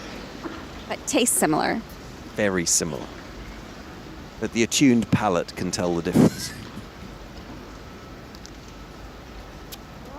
Second serve, lands this in. Rybakina with a huge backhand. Down the line, just a real standard deliver. Jumped inside the baseline and walloped that ball away. Yeah, excellent. It is so difficult to get that ball to jump high enough above Rybakina's shoulders because of her height, and she just connected with that, the perfect position. 15-all. Sabalenka, great serving down the middle. It just skids off the outside of Rybakina's racket into the crowd. That's too good. It was right on the line. That's how good it has to be against Rybakina. 30-15. Sabalenka is ready, serves again. This is a mishit from Rybakina. Pulls it inside in into the tram lines, and Sabalenka feeling a bit more comfortable now about this service game at 40-15. Rybakina was actually ahead of herself on that return. Not hanging around. Aryna Sabalenka serves again down the middle, and that's really good serving. She should put this short ball away as well. She hits it straight back at Rybakina, who puts up another defensive ball. It lands in now back at the baseline. That's long from Sabalenka. Wow, that's great defensive work from Elena Rybakina, making her opponent play one more ball. And Sabalenka surprisingly making the mistake from the back of the court. I think the feel from Rybakina on that lob, to be able to feel the depth on that. And Sabalenka, so many shots go through your head when you have time and you have to reset and just overhit. 40-30. Serves again down the middle, and this time the forehand from Rybakina is out, but you feel that Rybakina is still slightly on top in this contest. We're on serve in the second set. First set, Rybakina 6-4, on serve in the second. Rybakina to serve next at 2-3. Kate. Steve, you'll be happy to know that Arvind, who contacted us earlier, he had a bit of an issue syncing the TV with the call. Yes. That has been solved. Terrific. And a little shout out to Nanditha, who was the person that contacted, I don't know how this works, but got in contact with Arvind somehow and sorted out. The key is to use the direct stream link and not the tap to connect. Well, Nanditha must know. So Yeah, he's obviously a tech guru. yes, that must be the case. They must know it. Which part of the world were we in for that matter? India. Okay, not being too specific. No, but that's all I was given. So I couldn't be too specific. Seems reasonable.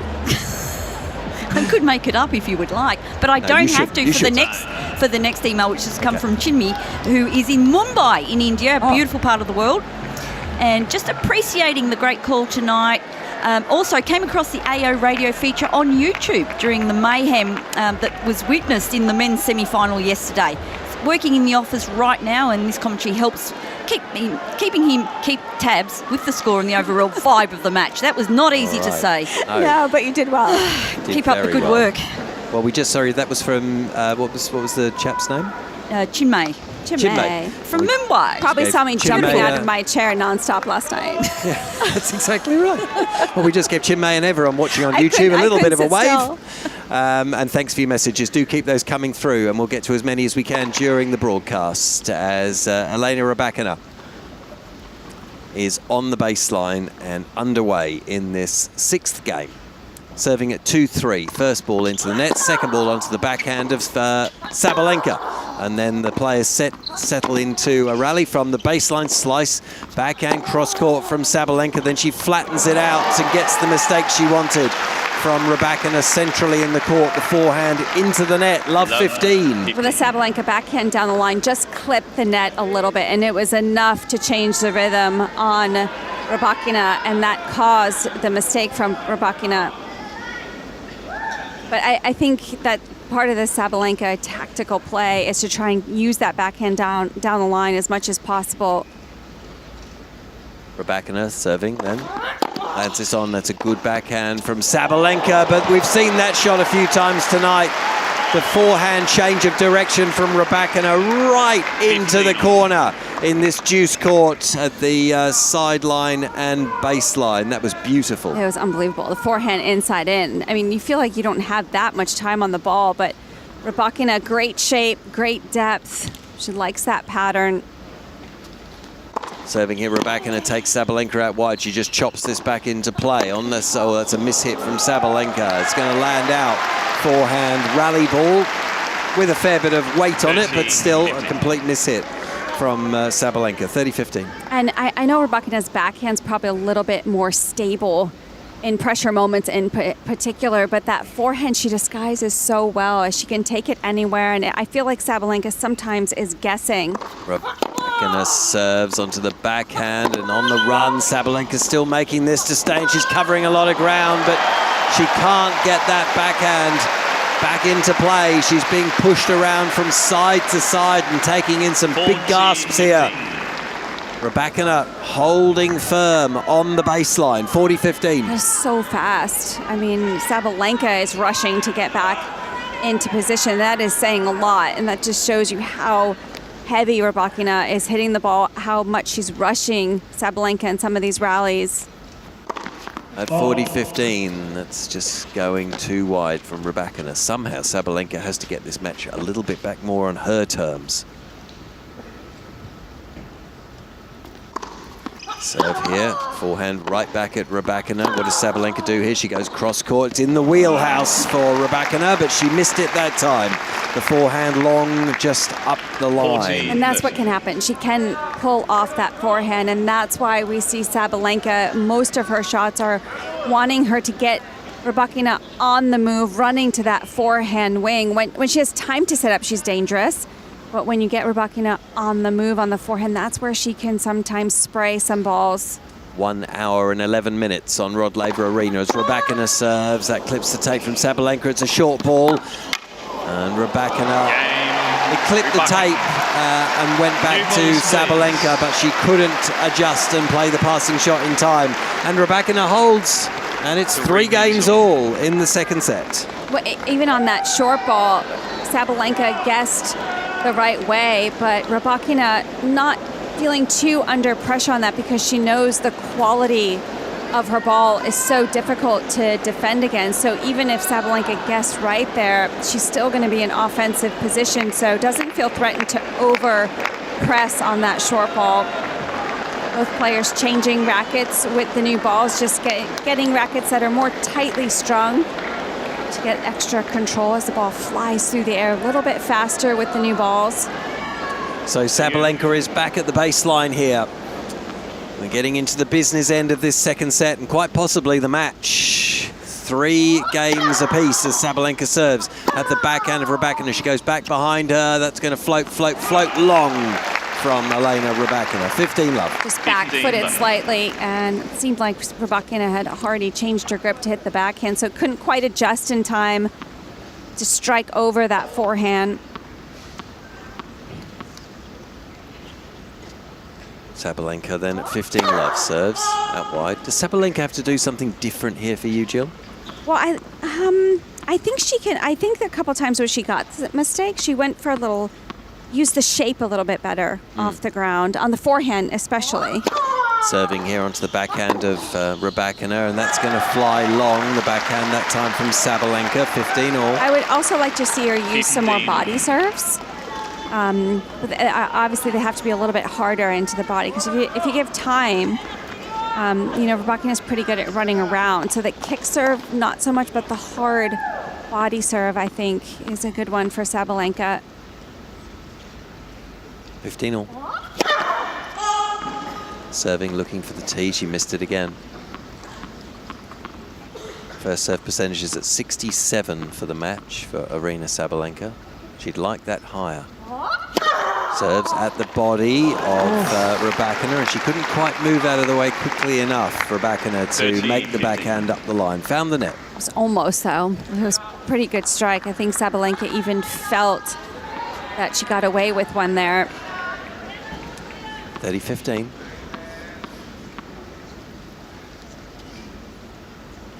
Sabalenka serves onto the forehand that time of Rybakina.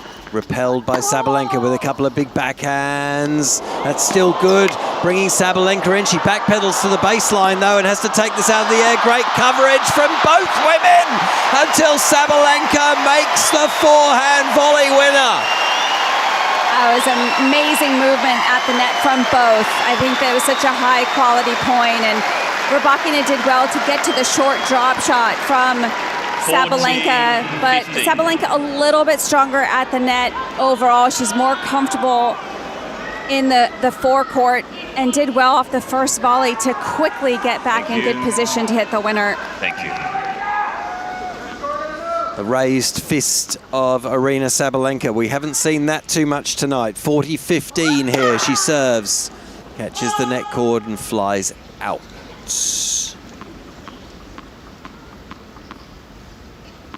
53 points each to this point in the contest.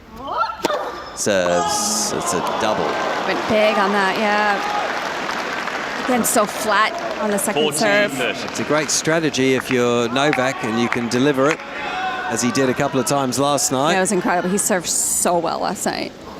But the second serve heavy ball can backfire pretty quickly if you don't get it right, and that's what happened there to Aryna Sabalenka. 40-30.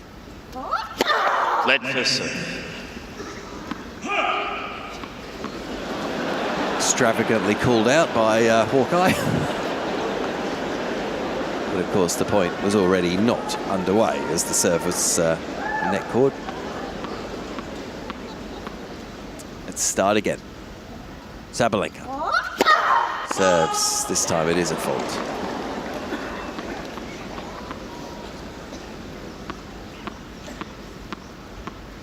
Big point right here at 40-30. Sabalenka trying to close this game out. Lands this on the backhand of Elena Rybakina, and once again, she just caresses that ball up the line at a fair old pace, using the pace of Aryna Sabalenka's serve, just easing it up the line, easy power. I was going to say, I don't know if I would call that caressing. Just but the way it's the I know, easy, it makes it look like she doesn't do a lot, yeah. but it still flies through the air. She was so on top of that ball. I mean, she took it so early. Juice. Sabalenka serves. Ooh, she'll be very happy to see that backhand go out. And she swats away that other ball. Sabalenka. This is a tough old night for Aryna Sabalenka at the moment.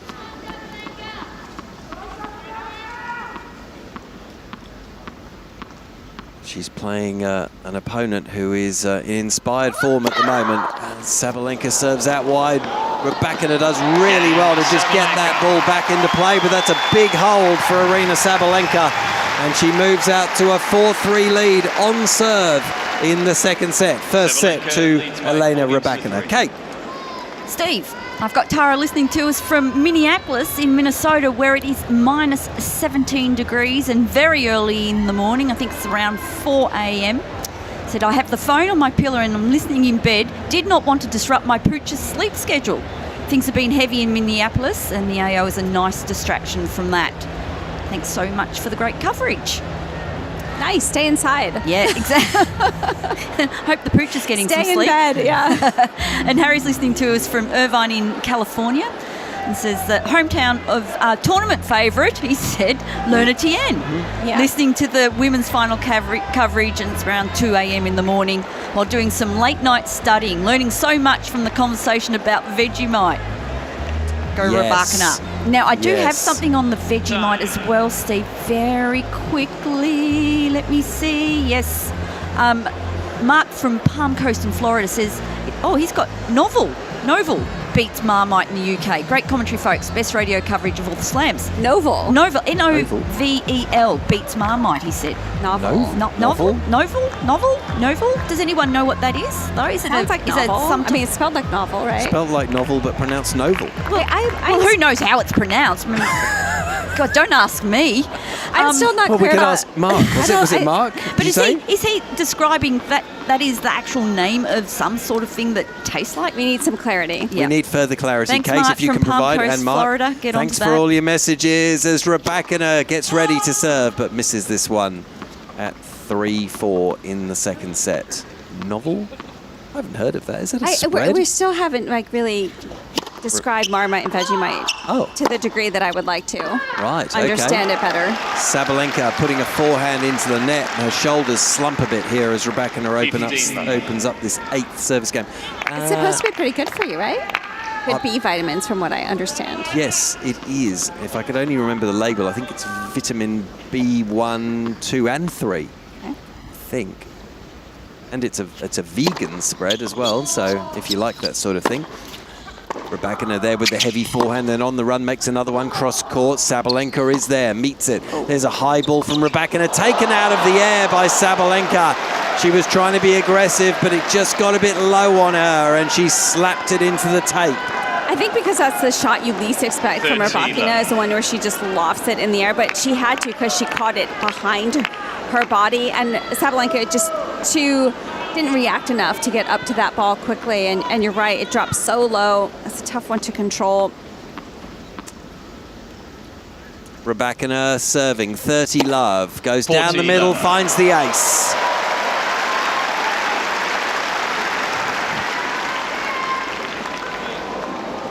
Rybakina's got all the answers tonight. Sabalenka has to find a plan C. It seems that way, but we're still on serve.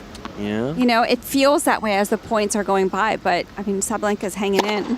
Game Rybakina. But the Ace. service games are looking good for Rybakina.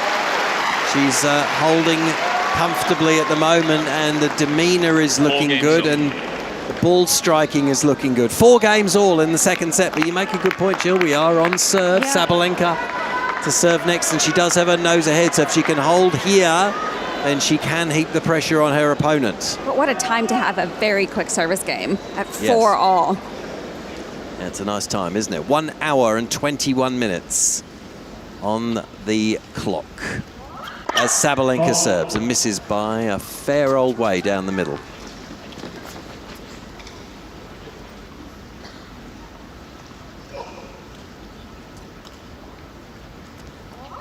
It's ready, serves, and Rybakina here has earned herself the opening point as another mistake flies off the racket of Sabalenka, and It's just a very solid return. it's very, and everything she's doing tonight is solid, and you can't say that about Aryna. Not everything she's doing is solid. That has a lot to do with Rybakina. Yeah, for sure. No, absolutely it does. But you still feel that this match is. I mean, obviously the first set Rybakina in the bag, but even this set feels like it's slightly tilted. If you had a set of scales, it feels like it's tilted still in the favour of Rybakina. Yeah, I agree with that. It feels like she's the one that is applying a little bit more pressure, making Sabalenka move a bit more. At 15 all, Rybakina finds the net with that backhand. Sabalenka moves out to 30-15.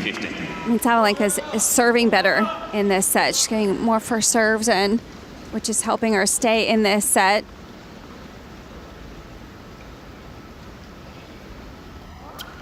Sabalenka goes heavily down the middle. Rybakina meets it with the forehand. Here comes another forehand from the Kazakh. On the run, the backhand from Sabalenka. She backpedals to play another forehand. Well defended by Rybakina. Up the other line goes Sabalenka. That was better. That was better. Yeah. There was more weight of shot, and the depth was brilliant from Aryna Sabalenka. Yeah, that was probably one of her best points of the match so far. Still, I felt for a moment she was in trouble, but really opened up the court well. I think she took just 2 steps forward to that ball. That's all it takes to be able to strike the ball with a little bit more pace. At 40-15 now, Sabalenka serves. The forehand response from Rybakina is still pretty good, but on the run, Rybakina dumps the backhand into the net. Maybe the scales are just leveling up. Who knows? Rybakina to serve next. There was a couple of quick service games. Feels like we only just spoke to Kate. It's 4-5. And Rybakina will serve next to stay in this second set, Kate. Well, you'll be happy to know that in that time, Mark has got back to us from Palm Coast. Good. Yeah, sorry, that was an autocorrect as I lay in bed. Should have been Bovril. Oh, Bovril. Bovril. Not novel. Not novel, Bovril. Or Right, Novell. yeah. Novell. Might be So the wait, new is- name for Bovril. So wait, it's Novell. B-R... Bovril. Bovril. It's a meat. It's like a drink thing. But it's a sorry, spell it again. B-O-V-R-I-L. Yeah. Bovril. Bovril. Okay. And it is a meat extract drink. Oh, okay. So that is not for your vegans. Like a meat Or vegos. extract drink does not sound appealing to me. No. That's because it's not. I don't like it. My mother drinks it, though. Is it supposed to be really good for you? A meat extract drink? I'm not sure that it's supposed to be good for you. I guess it would be similar to like bone broth. Yes. Oh, yes. Okay. So, But a little in that bit way, thicker. It is. I mean, bone broth sounds more edible than a meat extract drink. I'm not sure. Okay. I don't think I'm going to try that one anytime soon. It's probably wise. It's not one of my Kate. favourites. That's all right. I've got more about the Marmite as well, but let's get back to the match. Okay. Rybakina here serving to stay in the second set. She goes, makes Sabalenka cover enormous ground. Brilliant from Sabalenka to stay in the point, though. And trying the drop shot, Rybakina found the net on her side. Love 15. Oh, such a good get from Sabalenka on the full run to be able to have that clarity to hit that slice short into the court, bringing Rybakina forward. Kept it low as well. So Rybakina just with a little ounce of pressure. Let's see how she responds in this instance. 4-5, love 15, serves. Sabalenka onto the backhand, runs around onto her forehand to go up the line. She's nailed it. Now starting to actually spread the court a bit. It's really good ball striking Love 30. from Sabalenka. With intent in her eyes and in her shot making, Aryna Sabalenka is making a surge here. Sensing her opportunity. Rybakina finds the net. Love 30 and 4-5. Aryna is just 2 points from this second set. Rybakina serves again. The backhand is in from Sabalenka. She runs around onto her forehand, straight down the middle of the court. Rybakina doesn't do too much with this until she pulls the trigger and goes well wide. Wow. Really 3 excellent solid points from Sabalenka, but a little bit more aggressive. 3 set points for Aryna Sabalenka to get us back onto level terms and force the decider in the women's final.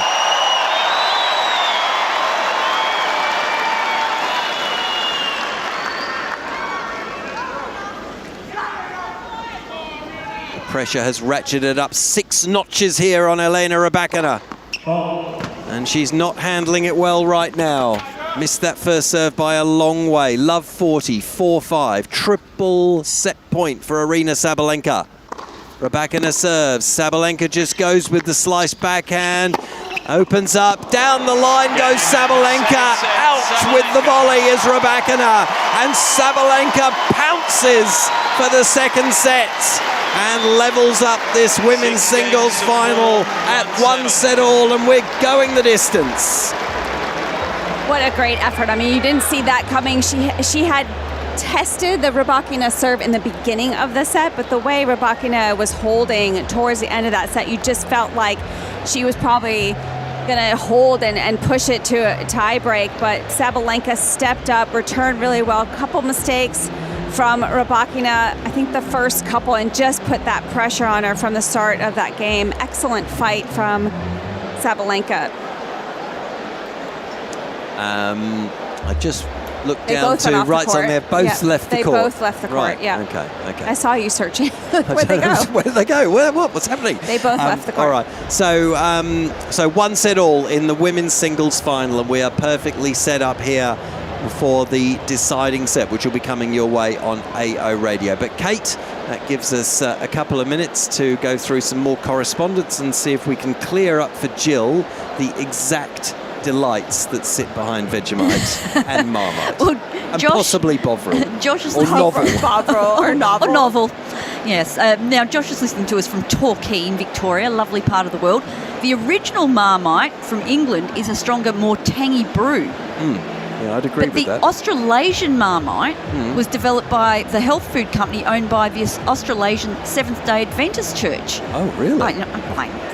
Wait, the Australasian Marmite is Vegemite?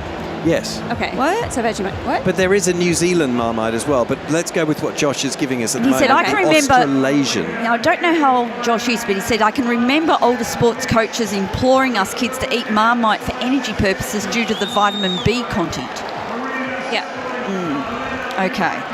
Okay. Yeah. That's what I heard too. I heard it's good, actually, like pretty good for you.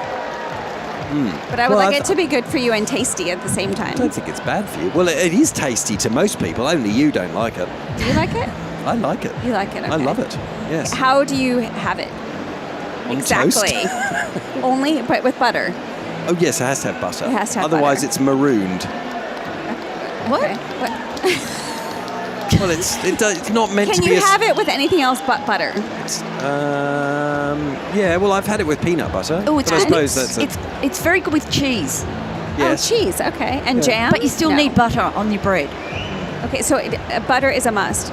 Yeah, it really is. I think. so. Yeah. I'd say so. I think it makes or breaks the experience. All right. Maybe I'll try it again. Now, Eliza in Brighton, in England, says if you want to ease yourself into a little Marmite experience, try Twiglets. What are Twiglets? Yeah, so Twiglets are a delicious British snack. I don't know what they're exactly made of, but they are a long sort of thin cigar-like look, but it has little bumps on the actual stick itself, and the predominant flavour is Marmite. Right. So they're very crunchy. So it's a delicious snack. Is it as good as Bovril?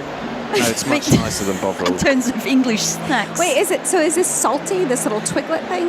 Well, Marmite in itself is a bit salty. Right, so that's what I'm asking. You said it was like, right. So is it? But it's a savoury snack. Yeah, and very much enjoyed with, a glass of Chardonnay, a glass of beer, a glass of lemon, lime and bitters, something So you like this. Twiglets? Yes. Twiglets go very well with a peanut and a crisp. Okay. Now, Tara's contacted us again from the States, and I've got a picture now of the pooch that is on the bed and I have to say, not snoozing because those eyes are wide open. Very cute, but that sort of doesn't work for radio, does it? Sorry about that. It's not bad. I mean, I think you described the pooch well. The pooch is cute. Yeah. Oh, we've got a bit more here on Bovril. Right. Charmaine and Andrew are listening to us from London, where it's 6 degrees Celsius. Bovril spread is gorgeous on toast, but again, it's better with butter underneath it. Yes, I think you're right. Spread. Now we've gone into the Bovril spread. So it's not just a meat extract drink; it's a spread as well. It's got multi purposes. Why drink it when you can spread it? Multiple purposes. Yeah, so I suppose you can spread it as well. Because in fact, Bovril itself comes as a solid, doesn't it? And then, you know, you put it in hot water and make it into the I don't drink. think it's, if you're just joining us, by the way, it's it's one set all in the women's singles final between Aryna Sabalenka and Elena Rybakina. Sabalenka has bounced back to take the second set 6-4 after Rybakina took the first set by the same scoreline. And we're entrenched in a discussion about meat and What yeast type of extract meat spreads does / drinks. Bovril come from? Type of meat. I don't think it's important, the type of meat. No, you don't? Really? Probably is beef, I would think. Bovril beef. Wouldn't you think bovine? Yes. Yes, that I would think so. That yes, makes but sense. I think was beef. just, okay. Yes, I was being facetious. No, I think it's beef. But I don't, where they're extracting it from or exactly what extract it is, I don't know. But I'm sure that's I don't think I'm going I'm to sure our listeners will get in touch and let us know. Well, And they can do that, Steve, of course, if they go to the Ask the Booth form on ausopen.com or email us at aoradio@tennis.com.au. we do have an extraordinary wealth of knowledge amongst the listenership of We AO really Radio do. across the world as Aryna Sabalenka bounces a couple of balls and wanders across the Melbourne sign, keeping warm, just patiently waiting for her opponent to return to the court for the deciding set of this women's singles final for 2026. And there she is, Elena Rybakina, striding back out onto court. Any further messages, Kate? Yes, we've got one from Annette who's listening to us from Germany and says that I think twiglets are those things Mr. Bean was serving his guests for the for the New Year's party he was hosting. Highly possible. He only had one twiglet left, so he used 3 twigs next to his window. What? I can see that Rowan Atkinson would find that quite amusing to pull out a twiglet. Yeah, one of the peculiar British snacks. Yes.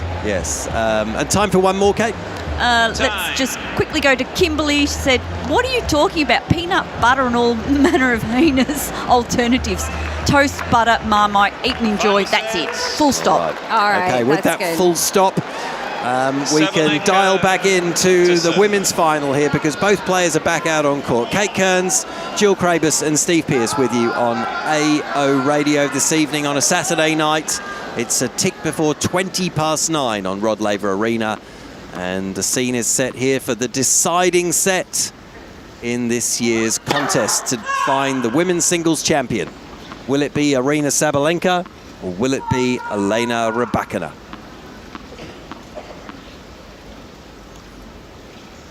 Sabalenka looking to take first blood as she starts off the final set. And she does at 15-love. What do you think, Jill? What's your sense of the match and what we might see over the next half an hour? I mean, right now, I feel like Sabalenka has the momentum for sure. That's what I feel It's only like. in the last 10 or 15 minutes, It's been isn't only it? in the last 10 or 15 minutes, yes. But I don't know, just the way she feels a little bit more settled to me, and Rybakina is now making some more unforced errors, which she didn't make in the first set. So I don't know, that's how I feel.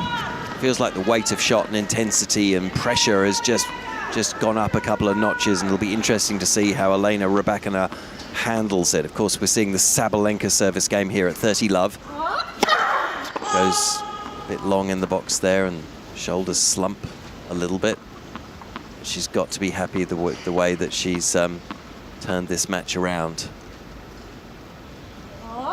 Serves here right at the body of Rybakina, who does well to get out of the way and play a forehand. There's another forehand, very deep near the baseline, and Sabalenka unable to take the almost half volley there. 30-15. I mean, I say that because I just feel like Sabalenka's covering the first shot much better, much quicker. I think she's, as the second set went on, was picking up better on the patterns of Rybakina and just making the rallies a little bit more consistent. Sabalenka serves a fault. She was going down the middle, missed it.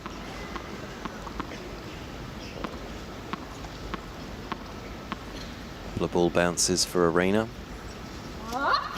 She's ready and serves, kicks up pretty high, and that surprised Rybakina a bit, and she sprayed the backhand wide into the tram lines.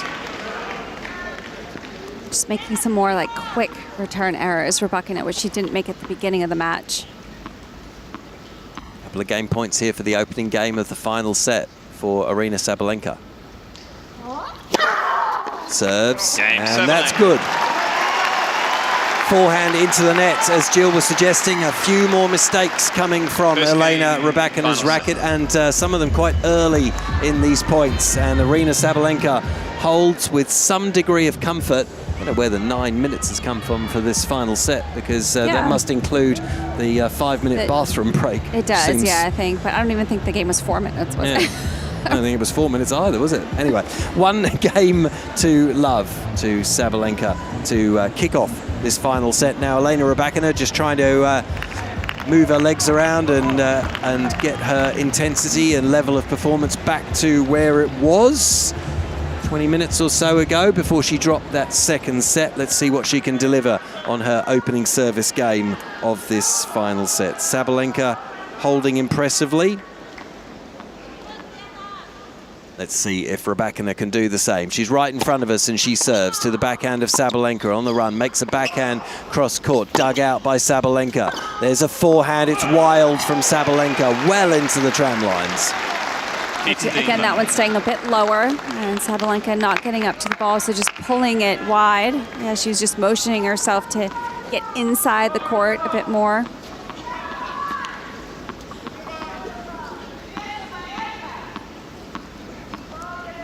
Rybakina then, 15 love. It'll be a second serve.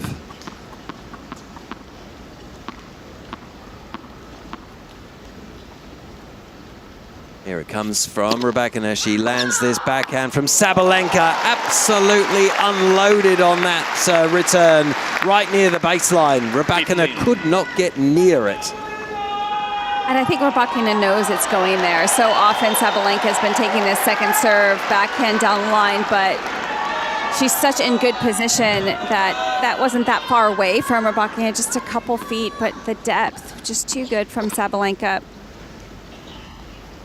Rybakina serves, trying to take Sabalenka out wide. Too wide.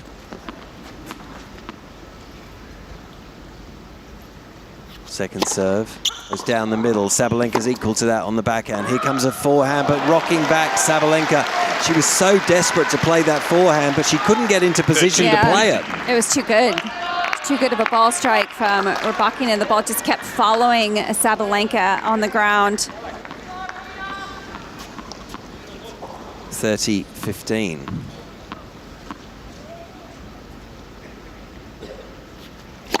Rybakina. Again, in the ag court, it'll be a second serve.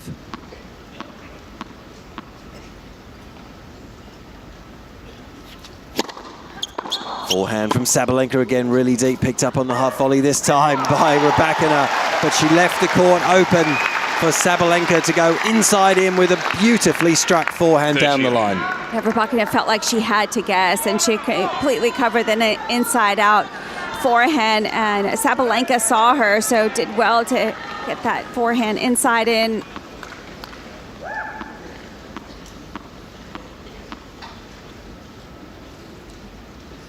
Rybakina serving at 30 all. Again looking for the wide serve and again missing it.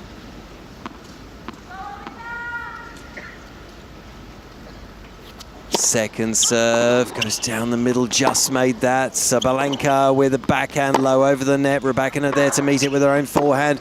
Very good depth from both players here. Opening up for the big off forehand with Sabalenka. Well dug out by both players. Cross court they go on the backhands. And again from Rybakina, and again from Sabalenka, but there was more venom in that one. Wow, that was some excellent ball striking across court, and Sabalenka just getting lower and lower with the legs to try and get more pace off the ball. Both of them going a little bit more central, and then all of a sudden Sabalenka able to spread the court much better on the last backhand. A big moment in the context of this match as Sabalenka looks to break again for consecutive breaks. This one to start off the final set. Rybakina serves, finds the net. She's got to be feeling the heat here from her opponent, the top seed. Rybakina with the second serve. The backhand up the line from Sabalenka. And the class of Aryna Sabalenka is rising here. Back-to-back breaks of serve deliver her the second set and the early break in the third. That was so good, but I'm surprised Rybakina actually went to the kick on the backhand side again, where Sabalenka just made her pay for that exact serve. Again, it was almost identical to the one that she started that game with. Really well done from Sabalenka. So this match has flipped on its head in the last 25 minutes as Sabalenka pounced and took her opportunity at the end of the second and now has taken control of the final set. Can she consolidate the break of serve and move out to a 3-love lead? She's ready with balls in hand and ready to go. Serves down the middle. Rybakina just gets this back, and with the court at her mercy, inexplicably, Sabalenka sprayed that long. Well, Rybakina made the move to cover the down the line. I'm surprised Sabalenka didn't go cross court.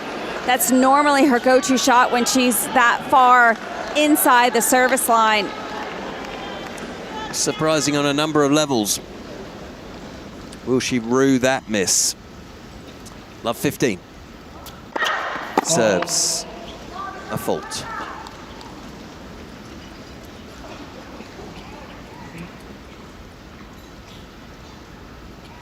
Second serve here coming from the top seed. Lands this one in. Rybakina with a heavy backhand just up the line with some power. Rybakina unable to get much of a racket on that. Just rolls it back into the net. 15-all. Anything short from Rybakina. Sabalenka is staying up on the baseline. Rybakina is going to have to try and find the depth on that return again.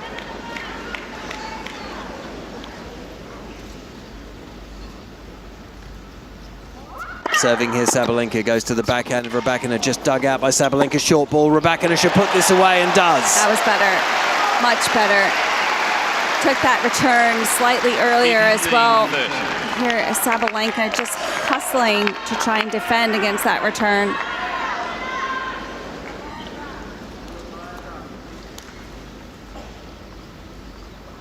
Under the closed roof on Rod Laver Arena. Sabalenka serves out wide. Good serving, heavy serving. Rybakina just with the backhand into the net. And a big point coming up right here. That was a big point already, and Sabalenka came up huge with that serve. 30-all 2-love in the third. Rybakina trying to get back on serve. Sabalenka into the net with the first ball.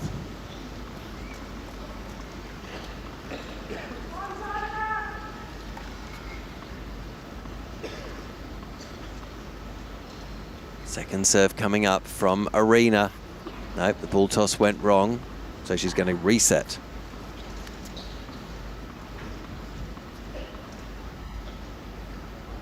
Now she's ready. Lands this onto the forehand of Rybakina, but that was long from Sabalenka. And here's a break-back point for Elena Rybakina. A couple of loose errors from Aryna Sabalenka, which started off with that really poor finishing shot in the opening point, has slightly gifted Elena Rybakina away back into this set. Wow, how good was that return just down the center of the court, and you can tell by Sabalenka's grunt when she's going to miss. It just gets short, and she knew right away. It flew off her racket. Break point, she serves down the middle. It's a net cord. An hour and 3/4 on court now. It's just nearly 9:30 on local time in Melbourne. Sabalenka 30-40, facing break point. She serves. The forehand from Rybakina is in, but the huge scream of delight, encouragement, and imposing her physical presence. Aryna Sabalenka at the net puts away the forehand winner. I'm glad she went cross court on that. That's the one that she doesn't miss, but got such good clarity on that. Very decisive on that short ball from Sabalenka. To deuce.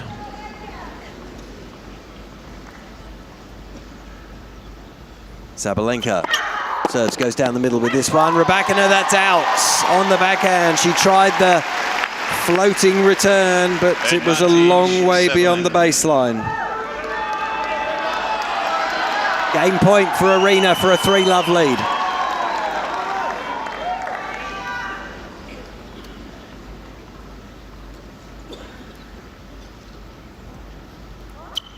Sabalenka heavily. Rybakina does really well on the first ball. Sabalenka moving to the net. The overhead smashed away. And Sabalenka sees off the break point, holds and leads by 3 games to love in the final set. It's 1 break of serve, but it is an imposing scoreline. Kate. Well, I've got very good news for Jill because Rob in Sarawak in Malaysia has just written in and said the new improved Bovril is made of yeast extract, just like Vegemite and Marmite. Oh, really? Yeah. So it's not from meat? No, it used to be made of dead oxen bits and bone marrow, apparently. Now it's cruelty-free. Wow, that's great. Thanks, Rob. Okay, I don't know if I'll still try it. Is that new wave Bovril, or is that a vegetarian Bovril option? Oh, I didn't get that detail. I just wondered. Well, you said it used to be made from... I like the fact they offer a veggie option. Yeah, so it sounds like a vegetarian option. He did say used to, so that definitely sounds like they've moved on. Okay. And Piers is listening to us from Glastonbury in the UK. Lovely spot. Very nice spot. A match made in heaven is Marmite peanut butter combo. Yes, I agree. That's what you said? Yes. Okay, yes. but creamy peanut butter or super chunk? I prefer super chunk. I'll definitely go the super chunk. Everyone likes a bit of chunk. Yeah. Especially on their toast. Yes. I agree. Warm toast where it just melts everywhere. Piers is, he's threatening to send a photo of that combo. I don't blame him. Can't wait to receive that. It's perfect time in the UK. Oh no, maybe it's getting a bit late. What time is it over there? About 10 in the morning? 10:30? What That's time still is it here? second breakfast. Second breakfast? I think you can have that whenever you want. Oh no, but it's good at breakfast time with breakfast. a cup of coffee or a okay. cup of tea, even better actually. Cup of tea. Irish breakfast, delicious. Love 3 here, Rybakina, in the final set. It's a must-hold situation, you would imagine, for her. And she'll be happy to see Sabalenka's backhand fly long. 15 love. Kate Kearns, Jill Crabus and Steve Pearce with you on AO Radio this evening as we work our way through to the conclusion of the Women's Singles Championship. Rybakina out wide. Sabalenka can't get this back in the court. I know the match is still going on, but it's about that time that I start getting sad that it's going to be over soon. And that happens every year. Because you just said it happens every year, and you just said at the end of the Women's Singles Championship. I was like, no. I know. It's nearly the end of everything tomorrow. Rybakina serving. Forehand from Sabalenka is good. What's the next one like? She goes to drop shot. Really well played. We haven't seen many of those from Aryna Sabalenka tonight. We could possibly have seen more, but that one worked very well. I think that's just the second one, but I like that play against Rybakina. She disguised it very well. As soon as she hit it, I didn't think Rybakina was going to be able to get there because she struck it with such precision. 30-15. Rybakina serves. This one catches the tape and flies well wide of the court. 2 feet inside for Aryna Sabalenka now as Rybakina serves. Lands this in. Really aggressive backhand. Cross court. Beautiful winner from Sabalenka. I mean, even just the way she's walking around Sabalenka right now, her court demeanor just so confident. She was backing off on those second serves in the beginning, and now she's actually flying through them. 30 all. This is a big moment in Elena Rybakina's campaign. Serving here, finds the ace. Well, that's a good answer. Good timing. Needs to get on the board here. Rybakina try and slow down the pace of how Sabalenka is playing right now. It's only 1 break of serve, though. If she can just hold here, it's just the 1 break of serve. Rybakina serves, and she does hold. That's good stuff. She was very challenged by Aryna Sabalenka in that game, but Elena Rybakina finds the answers with 2 big serves, and Sabalenka leads by 3 games to 1. That's great serving. Now she's got to find that return again that she was striking so well in the beginning of this match. Sabalenka is moving this match along at a fair old pace. Rybakina's not going slowly, but Sabalenka is ready to serve already. 1 hour 52 on the Rolex as Sabalenka serves out wide. That's a great return. Brilliant return from Rybakina, and at the net, she gets the short put away. That's the return I was talking about, going after it a little bit more. She had pulled off of the return in that second set slightly, and that's all it takes to be able to get Sabalenka back into the match, but that was much better start in this game from Rybakina. If you're Sabalenka, you just have to say too good. Yep. Love 15. Sabalenka looking for the ace out wide. She cannot find it there, though. Nor can the ball kid. Pesky ball getting away from her, but now she's got it. Scurries back to the back of the court. Arms behind her back. Sabalenka with the second serve. Onto the backhand of Rybakina. It came back with some venom. That's out, though, from Rybakina. That was when she didn't want to release the pressure valve. She had to make Sabalenka keep playing there, but she didn't. Well, Sabalenka also took that slightly earlier, and sometimes that all it takes is that slight rush to Rybakina to make her make the mistake. 15-all. Sabalenka serves at the backhand of Rybakina. She gets this in. Big cross-court backhands from both women. The slice from Sabalenka finds the net. She looked like she was about to hit it, but then all of a sudden went for the slice. So just the confusion of what decision to make on that shot. Great pace from both women on those backhands cross-court until, like you say, Jill, Sabalenka opting for the slice and netted. 15-30. Serves there. Oh, that's going to land just in from Rybakina. It was a slight mishit, it felt like, but then she opens up over the high part of the net and finds the beautiful backhand winner for 2 breakback points. Unbelievable from Rybakina, showing just such composure in this tough moment. Being a breakdown, has really stepped up in this game. A chance to get back on serve. Sabalenka goes right at the body of Rybakina, who's handling it well at the moment. Onto the forehand goes Rybakina, straight down the middle of the court. Miss hit from Sabalenka. Forehand into the net. And Rybakina steps in and flips the match back on its head again. And we're back on serve in the final set with Rybakina to serve next at 2-3. Kate.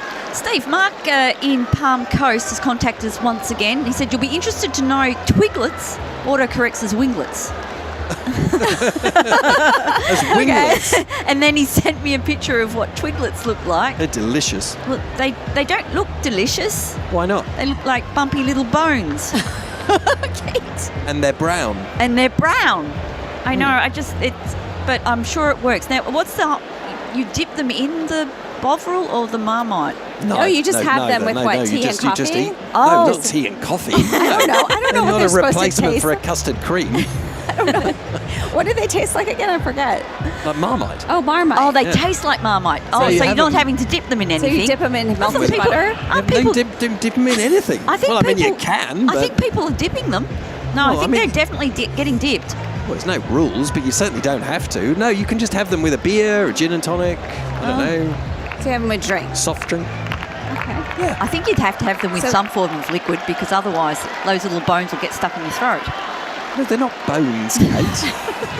They're not actual bones. So they look like bones. They really do. They do crumble, though. They're crunchy. Okay. It's like, a crisp doesn't get stuck in a chip, or as people might know them, doesn't get stuck in your throat.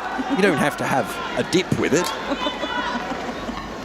Right, okay, we'll come back to that as that debate rages behind the scenes as Rybakina serves here at 2-3, having got us back on serve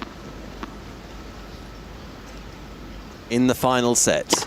She serves onto the backhand their time from Sabalenka. Oh no, she's rocking back and got that all wrong, Sabalenka. It was going wide anyway, but it was halfway up the net on the backhand up the line. Well, it just looked like it skidded off the back of the baseline. That's why Sabalenka got late on that ball. It looked like she was set up, and then all of a sudden, it just shot through the court on her. Scales of this match turning back towards Rybakina. Right now, she is stepping in. It's an ebb and flow contest here. Rybakina with the big forehand. Sabalenka doing very well to stay in the points. And this time it's Rybakina who sprays wide with a forehand with the court gaping. Well, sometimes that low slice that Rybakina does not want to accelerate through that much, and that's what you exactly have to do to get that ball back in the court. And she just motioned that she should have just chipped that one short. That probably wouldn't have been a bad option because Sabalenka was way off court. 15-all. Rybakina looking for the ace out wide. She missed that one.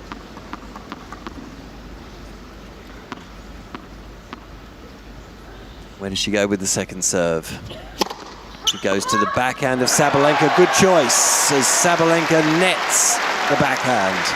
Well, because it was so deep. It was a kick serve that Sabalenka in the second set really enjoyed attacking, but that one had such good depth to it that it kicked up even higher above the shoulders of Sabalenka. 30-15. Serving here. Will be a second serve.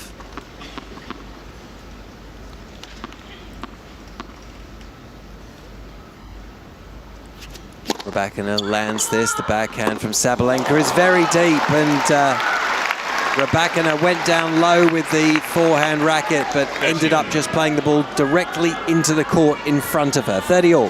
That's the same exact one she doesn't like. Sabalenka takes it really down the doesn't line. like it, no. As long as Sabalenka gets it deep, Rybakina struggles to get over there because she's trying to lean left to look for a forehand. It just opens up the line. 30-all, 2-3. Rybakina serves, trying to go for the T serve down the middle. Just missed it. Shake out of the arms from Sabalenka, and she settles in to receive again. Serving here, backhand. Sabalenka goes at it very aggressively, and Rybakina deciding not to back off, had a big swing at the backhand down the middle, went long, and she's given Sabalenka a break point here, trying to consolidate the break back of serve. Rybakina is in danger of going behind a break again.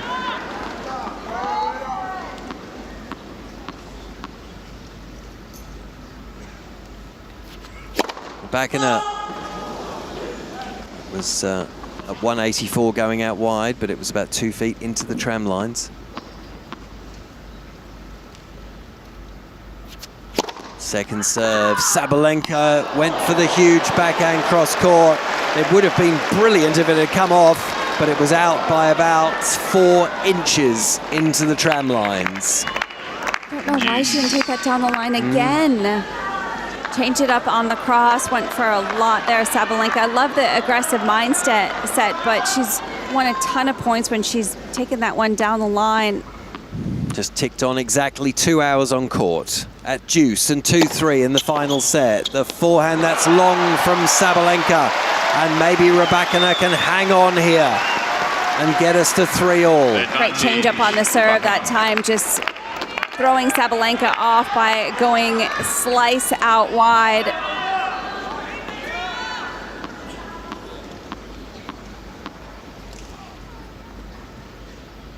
Rybakina then on game point, goes out wide, that'll do it! As the backhand flies long from Sabalenka, and Rybakina wins 3 consecutive games to level up the final set again at 3 games all. That is some great effort from Rybakina, not allowing herself to get discouraged. You kept saying it a couple times. Yeah. It is only 1 break. Yep. She did well to get this third set even. Now Sabalenka has to change the momentum of this match again down the far end with balls in hand. She serves and misses the T serve down the middle.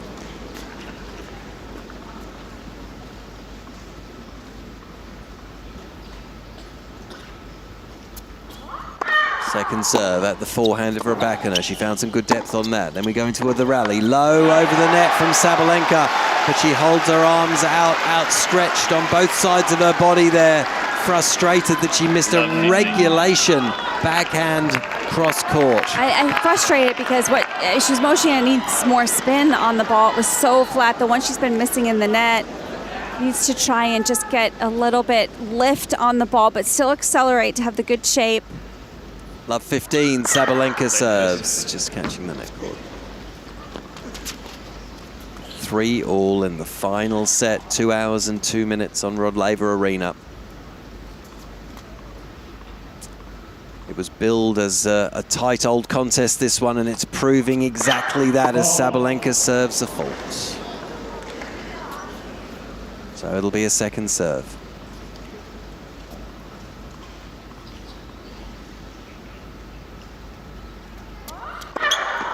Onto the backhand of Rybakina, it's miles out. That one really jumped up. She was getting aggressive, but she caught it behind herself and just a little bit hard to get aggressive from that position. It's nail-biting stuff for everyone inside Rod Laver Arena and quite possibly around the world on AO Radio as Sabalenka sets herself again at 15-all.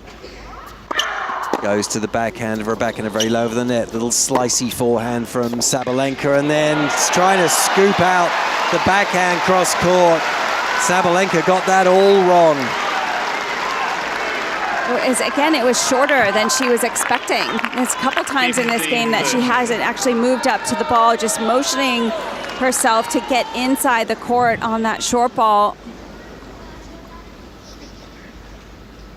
15-30, little bit of trouble here for Sabalenka. She serves a fault again. First serve for this set sitting at 62%. She'd like it higher.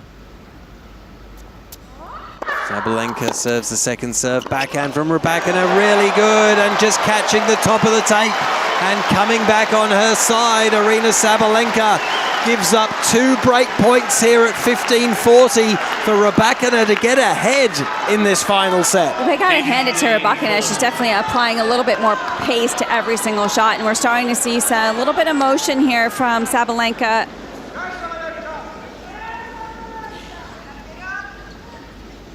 15-40.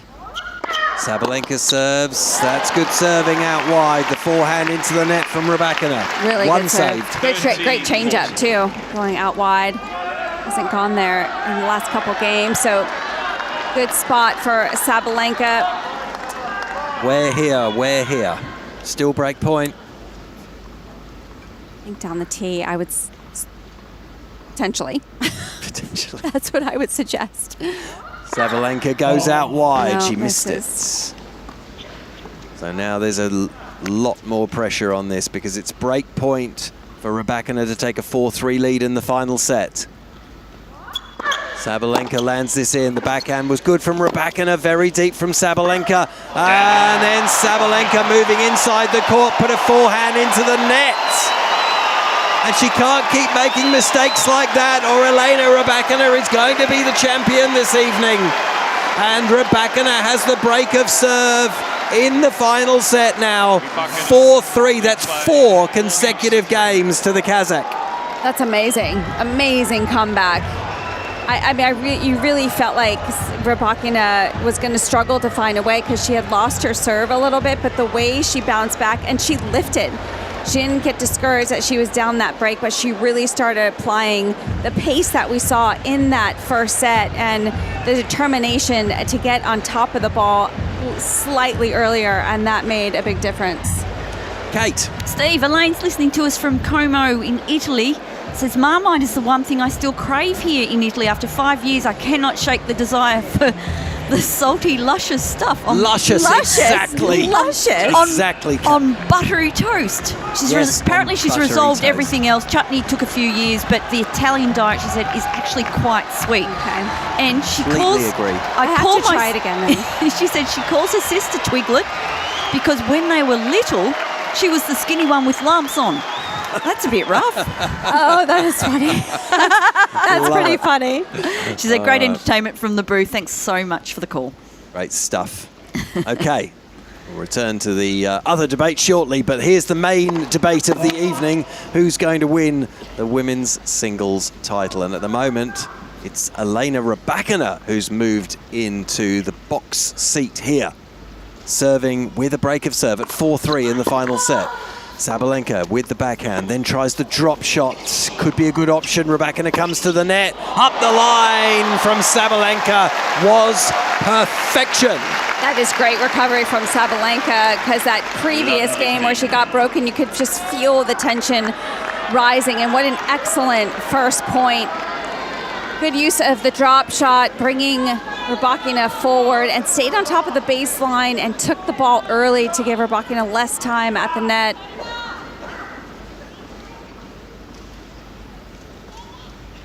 So Rybakina at love 15 serves. Sabalenka just trying to float this back in, but she can't. Went for the chip there. Just got a little bit tangled into the body. Ball went flying on her trying to control it off her racket. 15-all. Rybakina goes heavily down the middle, just gets this back into play, Sabalenka, but the short ball put away from Rybakina is good. That's too good of a serve. Sabalenka did well to get her racket on the ball.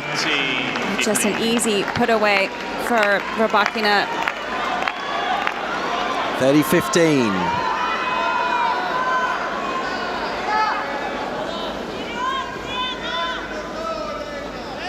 Thank you. Rybakina's ready, Sabalenka's ready. We're all ready. Serves, finds the net.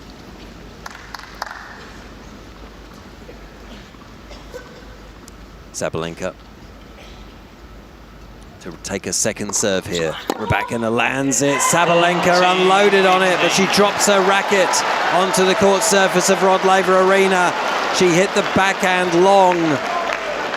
I think that's the right shot to go for. It is. She didn't miss it by much, but I mean, to produce it from that high position over and over and over again, especially at this stage of the match where more tension, there's more pressure. She has to make it. Yeah, she has to make it. She has to make it. She has to. I like the fact that she went for that. She's frustrated. 40-15, Rybakina at the forehand of Sabalenka. This one does land in with good depth. Yeah, really good depth. Rocking back, Rybakina can't make the forehand. 40-30.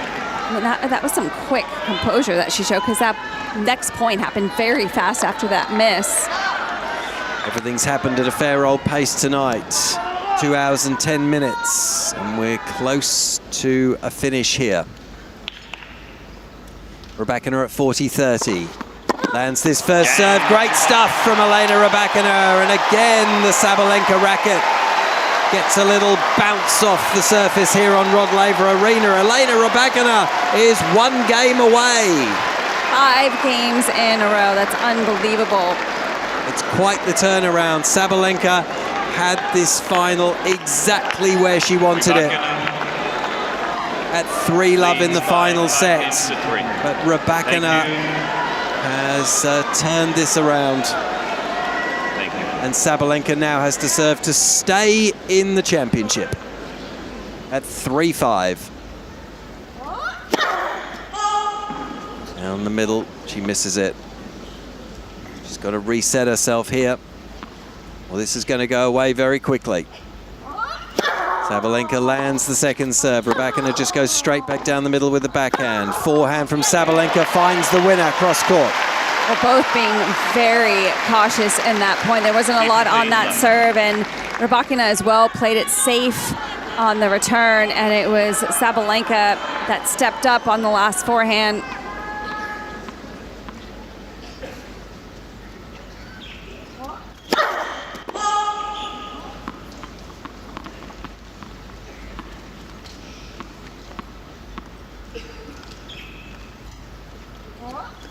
Sabalenka serving out wide. Rybakina gets this back into play, and Sabalenka with the forehand just landing that in on the baseline. No, I think it was, oh, was it? Okay. Yeah.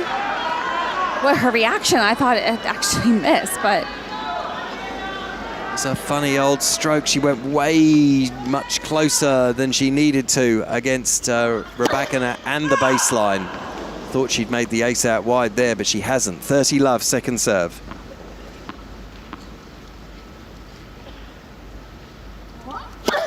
Serves here, and Rybakina this time sprays wide with the backhand. And there's a little bit more comfort for Aryna Sabalenka. But she doesn't look very comfortable when you look at her body language right now. She keeps chatting to herself. I think because a couple of these points were so easy that she's like, why can't it be this way? I don't know. But she's constantly chatting to herself.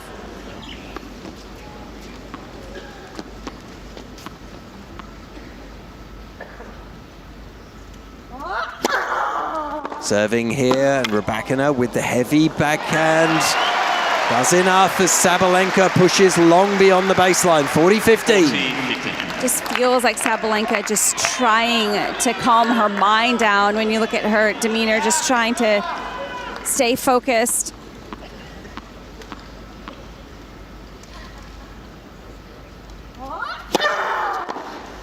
That's good return from Rybakina, but that was even better from Sabalenka. High ball goes up, it lands just out from Rybakina. So Sabalenka holds, but Elena Rybakina in just 90 seconds from now, or even less, will get the opportunity to serve out the Australian Open at 5-4 in this final set. It's just an interesting reaction from Sabalenka in that last game. Like I said, she had shown, we know how much emotion she can show, but that last game when the points came so easily to her, it almost seemed like it calmed her a bit, and she's actually gotten off of her chair already with still 30 seconds left in the changeover, just going over to her team instead of sitting just to potentially get just some more advice. Oh no, she's just changing out her water bottle. And why not? Why not, indeed? But I feel like she calmed herself in that game, like in the middle of that game, which she needed to do. Time. So is this the moment for Elena Rybakina, the Wimbledon champion from 2022, beaten here by Aryna Sabalenka 3 years ago? Is this the moment where she claims her first Australian Open title? The crowd lift for both women, but it is the moment of truth for Elena Rybakina. She is serving for the championship here on Rod Laver Arena. 5-4, final set.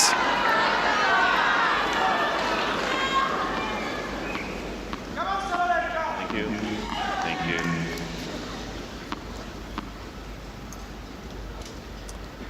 Rybakina misses by a mile down the middle. Wasn't quite what I was expecting. No. At 5-4.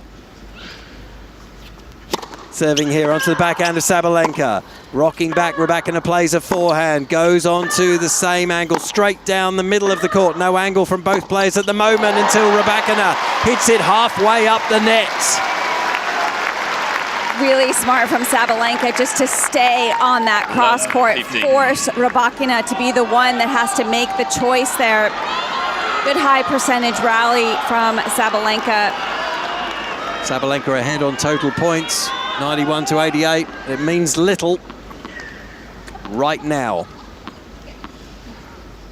Rybakina love 15. Serves out wide, but the first serve not obtainable at the moment.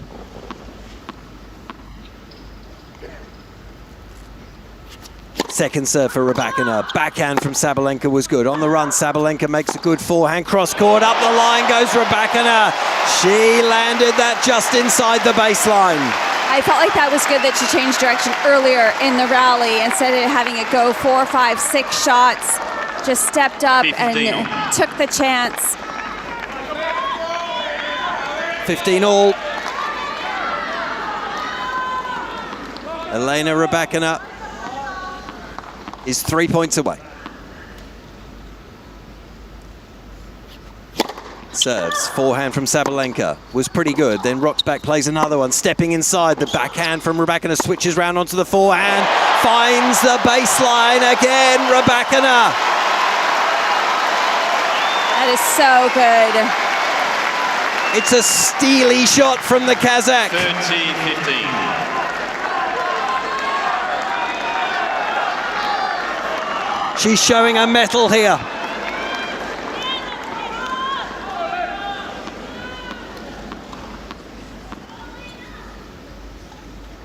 Elena Rybakina serves a fault at 30-15. Just long.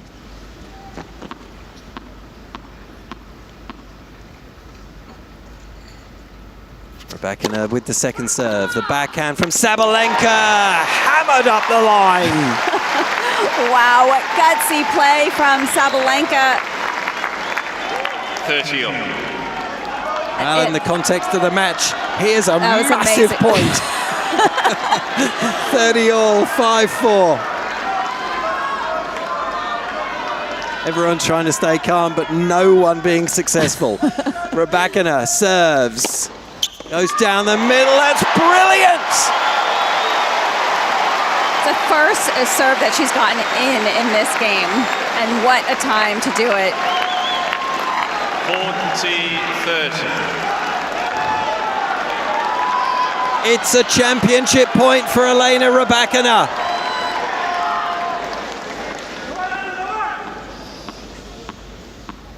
(40-30). Rybakina serves out wide! An ace! And it's a moment of sweet revenge for Elena Rybakina. She is the Australian Open champion. She has beaten Aryna Sabalenka in 3 sets on Rod Laver Arena. 6-4, 4-6, 6-4, 2 hours and 18 minutes, and it's her second major singles title. Incredible. Great job from Rybakina to hold her nerve down love 3 in that third set. And now she's running over her team after a well-deserved win, and they really helped her through that. But Rybakina did so well to just trust herself in the end, never got discouraged. We know she keeps that calm, cool demeanor all the time, and I wouldn't necessarily say served her best throughout the match, but when it mattered, Wow, did she deliver? Came through. How about those last 2 points? Unbelievable finish, yeah. I mean, you've got to take your hat off if you happen to be wearing one for Elena Rybakina, who's jogging around, wants to say hi to everyone. She's in her coaching pod. She's climbing up into the stands to greet her her family and her friends and everyone who's come to support her. I think one of them is the head of the Kazakh Tennis Federation, who she has said over and over again how much she has helped her throughout her career, to give her so many opportunities. And took her on, of course, born in Moscow, exactly. But now representing Kazakhstan, and what a moment for her, adding to that Wimbledon title of 4 years ago. She finally gets that Australian Open title that she so desperately wanted. Beaten here 3 years ago by Aryna Sabalenka, who now sits slumped in her chair, contemplating 2 consecutive finals losses here. Especially having Melbourne. that lead in the third set, and she had looked so good and confident, and then out of nowhere is where Rybakina just completely lifted her game. Won 5 games in a row. And then 6 of the last 7. Yeah, exactly. To incredible. Wrest control of that. And, you know, Sabalenka didn't do a lot wrong, but maybe when she'll reflect on a couple of the shots that she played when she was 3-love up and had that advantage. But, you know, sometimes that's what happens in tennis. Sometimes the momentum can be brutal. Exactly. It can shift, and sometimes all of a sudden your opponent lifts, and it can just take a moment for you to have that hesitation where it takes a few points to adjust to that lift, and that can make all the difference. But Sabalenka, I think in the third set too, maybe just got a little bit flustered, and she tried to regroup, did well in that game where she was serving 3-5 down, where I felt like she got her composure. back to where it was before, but it just takes one moment to maybe lose focus, and then all of a sudden it can change. And it did change, and it changed dramatically in favour of Elena Rybakina, who was many people's tip for the title. Yep. She wasn't mine, but she was many people's tip, and for tonight. And it was Jamie in our evening serve, Jamie Fawless, who was saying, a lot of people are looking at big Grand Slam results and what can be an Aryna's big record here, but what about the WTA finals just recently, just a couple of months ago? Yeah, she played unbelievable. A massive match where Rybakina played, as you say. You were probably there. I was there. I was there. Yeah, she played unbelievable. Yeah. But she had also beaten Sabalenka in the previous WTA final too, where she had taken that time off, and then she came back and beat the #1 player in the world without having any matches. So she has that confidence, even though, she had beaten Sabalenka already 6 times. Now this is the 7th, all on hard court surfaces, so she knows she can get it done here. But I think having beaten her on the big stage so often really gave her that confidence, and she won a final before. Had played her in a final a few years ago here in 2023. So and the way both of these women were playing though throughout the event, it was incredible. Sabalenka was not at her best tonight. I think sometimes. I think it was a more overall. More up and down, Yeah. It felt like she got away to a very slow start and never quite got back on terms enough to do anything about that first set. I think maybe a little bit surprised how strong Rybakina started, which I feel like you shouldn't be, because she can play that way. Yeah. But it seemed that just slight surprise from Sabalenka's side. So we're getting set for the presentation ceremony here, and if you've been along for the ride with AO Radio, and you've probably got telly on maybe as well at the same time, either way, a whole phalanx of camera crews appear out on court, a stage appears, and microphones and flags and the whole hullabaloo really, and so much so that we're only about 30 feet from that and can barely see a thing because there's so many people standing in front of us. And Jill can't see anything. But Todd Woodbridge, I can tell you, is standing in front of the microphones, which means we're probably not far away. A few more dignitaries to come out, and of course the Daphne Hurst Memorial Cup to come out as well, which will be presented to the winner, Elena Rybakina, for the very first time. A new winner, a fresh winner. I like which is always an exciting time for any of the major championships, and a very worthy winner of this title.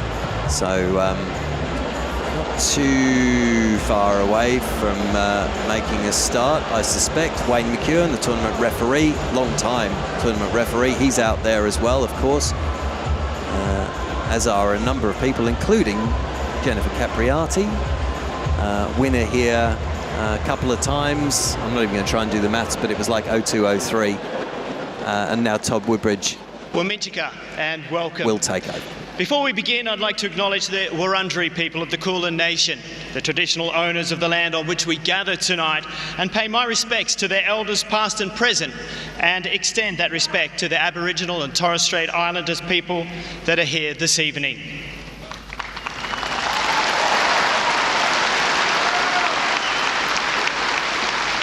And on behalf of Tennis Australia, I'd like to thank the Victorian Government and all of our partners, officials and ball kids, as well as our 14,000 strong team who have worked tirelessly to make this AO such a success.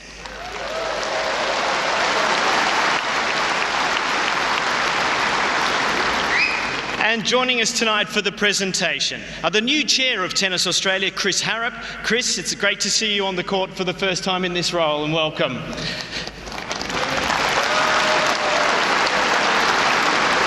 To Mr. Tang Dong Liang, the Executive Deputy General Manager of Lejou Lejao, our Tournament Director, Craig Tiley, our Tournament Referee, Wayne McEwen, and to present our Champions Trophy, celebrating the 25th anniversary of her first Australian Open title. It's so great to welcome back on Rod Laver Arena. Put your hands together for Jennifer Capriati.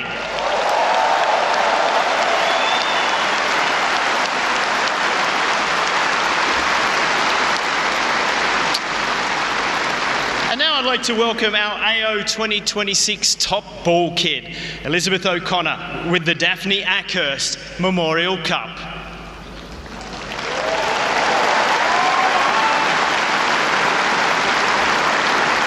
Now the Daphne Ackhurst Memorial Cup, which is awarded to our champion tonight, has been travelling around Victoria over the last several weeks with our AO on the road team and is now safely back here in Rod Laver Arena.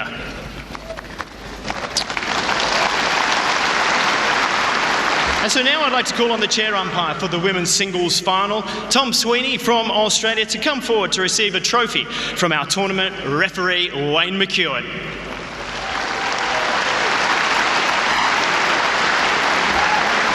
Congratulations, Tom, on another job well done.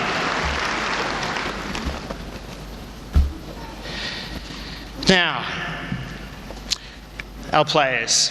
The world number one once again has brought her trademark power and presence to the AO stage.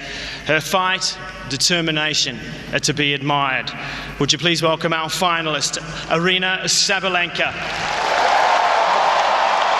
And Mr. Tang, if you could present the trophy.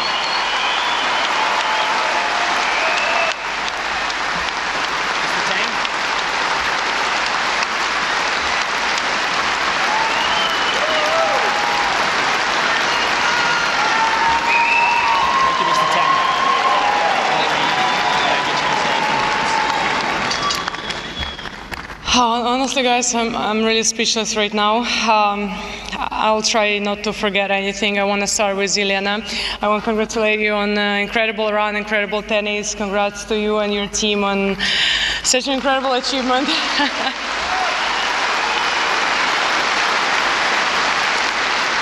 Of course, thank you everyone who make this tournament possible. I love being here. I love playing in front of you all. You guys are incredible support. I always looking forward to come and play in front of you. And well, let's hope maybe next year going to be a better year for me.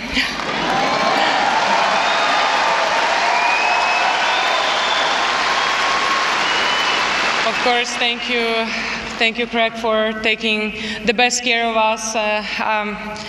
You give everything we need, and that's what's that? That's amazing. Thank you. I love you guys too.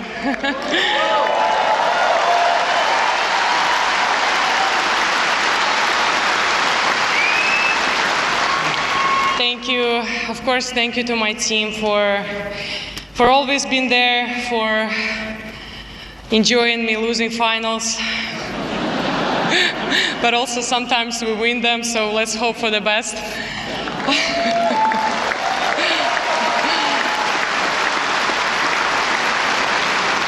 Let's hope that next year definitely going to be ours, right? Yeah, thank you everyone, thank you.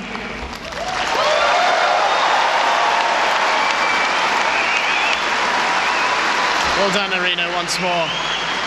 Now, coaches are an integral part of our game, and we call upon Stefano Vukov, the coach of our champion, to come forward and collect his trophy from Jennifer.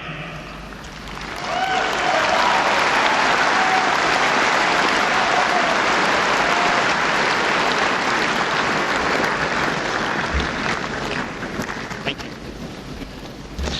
And now, time for our champion. Now, this woman has produced tennis of rare quality all fortnight, calm under pressure and dominant when it mattered most. Tonight, she claims her second major singles title. Would you please welcome the Australian Open champion for 2026, Elena Rybakina.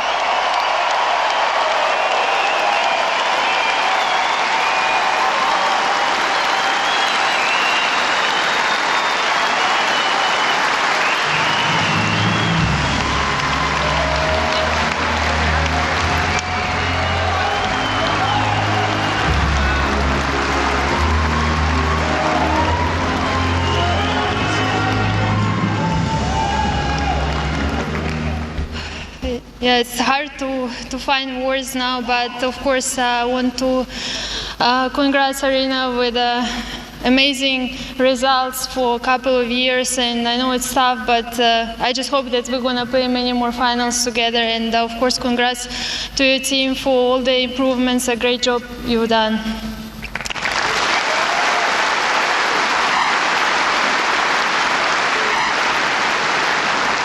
I want to say thank you, of course, to you guys for such an incredible atmosphere. It was a battle, and honestly, your support kept us going. And thank you so much to Kazakhstan. I felt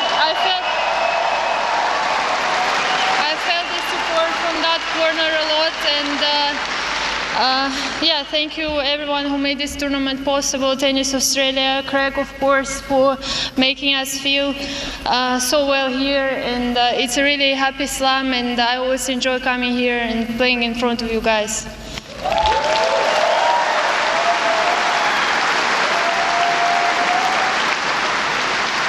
And of course, I would like to say thank you to my team. Without you, it wouldn't be possible. Really, we had a lot of things going on, and I'm really glad that we achieved this result. And thank you to all of you. And yeah, hopefully we can keep on going strong this year. And yeah, also I would like to say thank you to the medical team here, always doing a great job. And hope I didn't forget anyone. Actually, I want to say thank you to my sponsors, of course, and also president of Tennis Federation, Bulaja Mišić. Thank you always for coming and supporting us.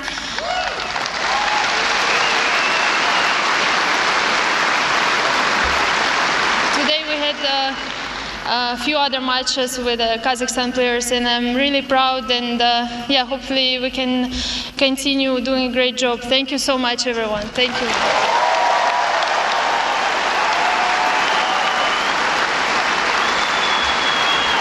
Congratulations once again, Elena. Ladies and gentlemen, would you please put your hands one more time together for two amazing players and a fantastic final. Now that concludes our presentation. There'll be a photo opportunity, and then Elena will be walking around the stadium for everybody to take their photo. It's been a wonderful evening, and thank you very much, and we look forward to our men's final tomorrow.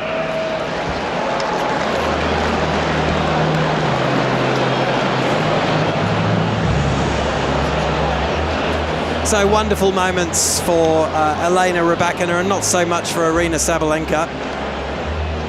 As the vanquished, she's got to stand up there with her oversized plate and hold it up, and she'll put on the smiles, but secretly, or not even that secretly, she'll be pretty keen to get off stage as soon as she can, as the obligatory photographs are taken. But it is the lady who has the trophy who is the grinner, and that is Elena Rybakina. What a performance from her as she stands with the Australian Open trophy. Stands next to Jennifer Capriati, of course, a champion here herself when the court was green all those years ago, and Aryna Sabalenka there as well. Herself a champion here, but this will not be a moment to savour for her as the opportunity to add a third title slips by. So the crowd beginning to mill out into Garden Square and look for some transport home as the photographs are taken, and Elena Rybakina will do a circuit of Rod Laver Arena, I think, and try and hold up the trophy aloft for everyone so that they can capture this moment in history. 2026 Australian Open champion. Jill's quite a performance, wasn't it? Yeah, it was amazing and well deserved, because I love the way that she never got deterred, even down 3-love, and she really stepped up and went after it. And I think, you know, even if you look back to her semifinal match against Pegula, where she was faced with quite some challenges and kind of took her foot off the gas but came up big on the serve, I think it was maybe good for her to go through that leading into this final, because she did have to step up. She did have to find a way to overcome some challenges that Aryna was throwing at her, and she did well, and I felt like she really went after it in the end. Fully deserving of the victory. She's now standing there alone for the photograph and the one that she'll want many copies of, I'm sure, and then we'll take the one from above with the Melbourne sign. But Kate, some final correspondence as Aryna Sabalenka takes her moment to flee out of the arena, and she probably can't get out of here quick enough, and who can blame her, because it's all about Elena Rybakina right now. Well, it's also been very much about Vegemite marmalade tonight. Marmalade? Marmalade. Well, sorry, what was it? What's that stuff? Marmite. Marmite, that's it. Marmite. We did mention marmalade too, I Who would have think. thought marmalade? There was some chutney thrown in at some stage, I swear. True. I'm Yes, so you're sorry. right. And Bailey Whitbread from Sunshine Coast in Australia said, I love dipping apple slices in Vegemite for breakfast. Oh, okay. Very quickly after horrible. that Steve looks very confused. Don't judge before you try. I feel that's directed at you, Steve, I just actually. did judge before. I just- know. He did. I'm very quick to judge. Sorry, Bailey. Well, after that, But I will try, I promise. after that incredible match, Rob, who's listening from Perth, said he's sitting back enjoying a blizzardly cold savvy bee and a soft cheese. Oh, very nice. From our wonderful Margaret River, which is Yes. a beautiful part of the world. Nice. It is in a great wine region there, Rob. Very good choice. And just said enjoyed the game, and really what a great job from the call team. Oh, that's very kind. Thank And it's you. a great job from Elena Rybakina, and of course everyone behind the scenes up there. With sitting alongside you, Kate. I know Isaac's pushing buttons and He is. He's making very everything busy. He making keeps- everything sound. And Matt, who's been There's a a lot great of part of the action team. behind me, I have to say. Absolutely, yeah, yes. Radio does not happen by accident. It that's for sure. does not. A couple more Yeah, absolutely. correspondences. John Rogers from Galway in Ireland said, white soda bread. It's all about food. all about food. It's all about food, but that's all right. Like, you go with the flow Much here. like Midnight Madness last You're night. right. Exactly. White soda bread a white soda bread open sandwich. Okay. Kerrygold butter. Thick. Yes. Yes. Irish butter. Thick Oh, I love cut Kerrygold butter. Yeah. I do. Delicious. You Yeah, like that? I do. This Yeah. gets better. Yeah. Thick cut rashers covered in mustard, mature cheddar, poached egg. Do like the sound of this. Ketchup with a side of mixed leaves and red onion in mayonnaise with fresh orange juice and a strong coffee. Oh my goodness, that's a lot happening. The rashers melt the butter into the. I think that John's been working on this for quite some time. Well, I would like an invitation to we like John's that. for We like breakfast. the effort. Absolutely, that sounds magnificent. Yeah, it does sound very good. And Catherine's listening to us in Brighton in the UK and says, thank you, that was the best coverage. Been listening on the way to a tennis tournament where my amazing. 13-year-old daughter is playing. Crumbs, a tennis tournament in January in Brighton. know, that sounds cold. It must be an indoor. I hope she's got a tracky dax on. Yeah. Marmite do a Marmite crunchy peanut butter combo in a jar, and it's apparently the best. Oh, they combine it in a jar. Yeah, You don't have and to it's combine it yourself. Particularly good on a hot crumpet. Wait, it's sold that way? Yes, it's in Oh, a jar. wow. So Marmite, Wow. I've never seen Marmite that. crunchy peanut butter combo. I might have to look at that the next time I go to England. Oh, I think we'll Who go. makes it? You don't know the answer to that. Why would you? I've never seen that though. Who advised it? Who was? Catherine. In Catherine. That was Brighton Catherine. In the Oh, that was UK. Catherine in Brighton as well on her way to a tennis tournament. Also, Yes, yeah, I wow. should tried that was the one first. email. Crikey. I've never heard of that. I'll have to have a look. I'm heading over. Was I that think your in June. favorite combo? I'm heading over in May. Oh, May. You'll be Yeah. there in advance. You can send me a photograph of this item. Oh, exciting. That is the best combination. Elena Rybakina, if you're just joining us, well, you've missed the match, but and you've also missed a lengthy discussion about Marmite, Bovril, Kerrygold butter, bacon, all sorts of things. But Elena Rybakina is the Australian Open champion for 2026. She's kissing the trophy, standing up on the stage. A three-set winner over Aryna Sabalenka this evening. One more Yeah, to one close last things one. out, I think Kate? this is terrific. It's from Tara, who lives in Wales, D-side. Says, I wrote in earlier in the week, but we've just touched down at our honeymoon destination, got AO radio on, and got the last part of the match. And said, I knew it would be an epic. Nice. That is And indeed it glorious. was. That is glorious, Tara. I do hope that your wife or husband is also a fan of tennis. Otherwise, that's not a good start to that. Maybe things will get better. I'm sure Tara's partner is. That's lovely. That's a great email and a great one to finish on. Thanks so much for all your correspondences, your emails, your messages, however you've sent them through to us as part of the broadcast tonight and right throughout the day here on AO Radio. It's been terrific having you along for the ride, and please do join us again when we're back on air from 6:30 local time for the evening serve, building up to the men's singles final tonight, and then we'll be taking your comments, your questions, your thought and your messages again. Look forward to that. But Jill, as Elena Rybakina starts to make her way around Rod Laver Arena, what do you think this might do for her, for her career moving forward? She had the one major singles win. Is the second one, does that set her, do you think, maybe on a path of further titles? Yes, I think so. I mean, of course, now what are we going to talk about if she can get all four, right? Huh. And I think she's strong on all surfaces. I think she can even play well on the clay. That might be what people feel like might be the weakest, but she's done well on the clay. And so I really feel like I love her game. I think it's deserved of multiple Grand Slam titles. I think a lot of people agree with that. So it does not surprise me that she's holding another Grand Slam trophy.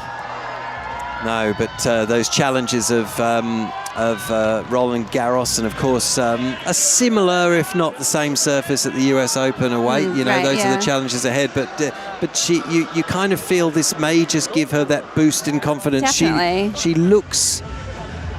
She looks almost immediately more settled at the top of the tennis tree. It's not that anyone thought Wimbledon was a fluke, but while you've only got one, it's just one. But now you're a multiple major champion. Yeah, and I think, after that Wimbledon title, I think it took a little time. She had to deal with some injuries. She also had to deal with a couple illnesses like in 2024 in particular. That's why she took that break, came back so strong last year. So, I mean, that's tough when you have some up and downs after, that Wimbledon title. But she's done well to get herself in such a good place. I think she's matured a lot, of course, since then. And, whenever someone gets a Grand Slam title, we expect so much, just like we were talking about Rybakina and Fernandez getting to that final. But we expect so much. And, it's about how the players deal with that too. And I felt like even after that Wimbledon title, there's no doubt she was going to get another one. In hindsight, it's easy to say, but I think a lot of people felt that way just with how strong she plays. 3.5 years later, though, she has finally done it, and she really stood and delivered. 3-love down in the final set here tonight against Aryna Sabalenka. She found a way to win 6 of the next 7 games to take the title. It's quite the performance for Sabalenka. Is there some evolution needed in her game? I think if she would reflect on this match, which I feel like just right now, just let it go if you can. I think, there were just moments where I still felt like as better as she has gotten in handling and managing her emotions, there were still moments in this match where I felt like it hurt her, and it just allowed Rybakina to kind of have that little opening where, a couple points, either a couple games went by. So she's doing great. I think, this was an amazing result for her, but I think if I had to pinpoint something, it would be still that, just managing even, making that a little sharper. Looking forward to tomorrow? I am, very much. Are you? It should be a good one, shouldn't it? As the culmination, I know that will make you sad, the culmination of the Australian Open looms. We've got one match to complete tomorrow for you on AO Radio, and that, of course, is the men's singles final. It'll be Novak Djokovic gunning for an 11th title here, or Carlos Alcaraz for his first. What a contrast that is. We're looking forward to bringing you that tomorrow night, but before that, the evening serve. We're on air at 6:30. Thanks for your company tonight. Thank you, Jill. This is AO Radio Overnight, bringing you the best of the Australian Open until our live coverage continues. Kids making a racket? Nothing hits like Hot Shots Tennis. Perfect for kids aged 3 to 12. Book your free trial at a participating club. Hit up tennis.com.au. Hot Shots Tennis. It's different. If you're looking to reclaim your game, try Cardio Tennis presented by Chemist Warehouse. This high-energy group class is where fitness meets fun. No competition, just genuine connection. Set to great music, you'll mix tennis drills with constant movement for a workout that never feels like work. And no need to be a pro, qualified coaches tailor the session for everybody at every level, whether you're new to tennis or coming back to the court.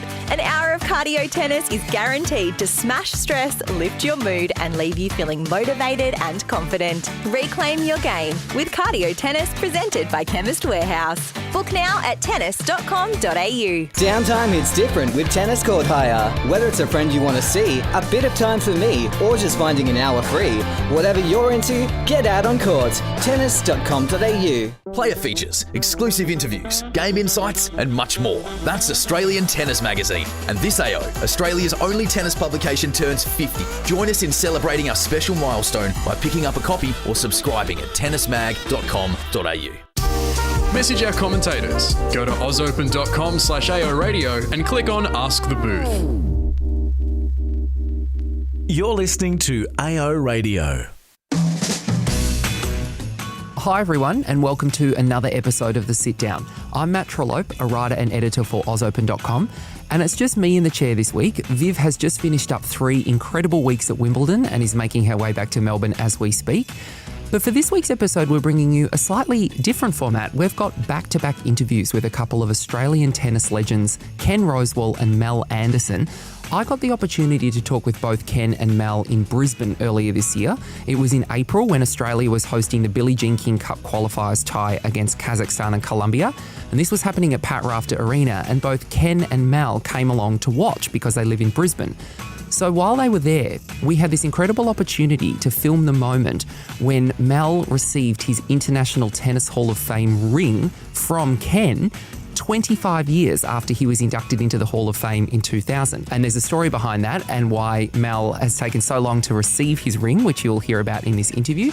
And this interview was also an opportunity to celebrate Ken's longevity because just last week, Novak Djokovic became the oldest Wimbledon men's singles semi-finalist in the Open era behind Ken Rosewall. And there were a couple of other age-related achievements and statistics that Novak has been recalling that are linking him with Ken throughout what he's been doing at Grand Slams this year. So we had an opportunity to talk with Ken about that. But first, we'll hear from Mel about the honour of being presented with his International Tennis Hall of Fame ring from Ken, who himself is an inductee.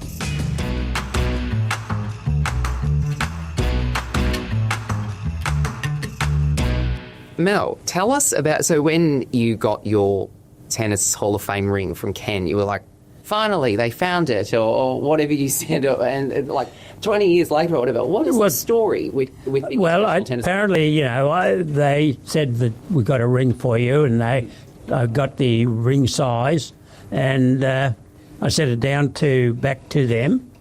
They sent it out to Australia, but somehow it got lost in down at Tennis Australia office, and I'd forgotten about it for a number of years, and Ken mentioned it to them that, I haven't received it.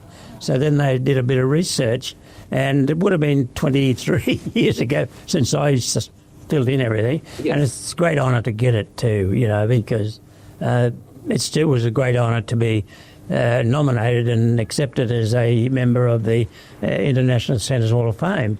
So it was a great honour, and also to receive it today from Ken, because I've always looked up to Ken.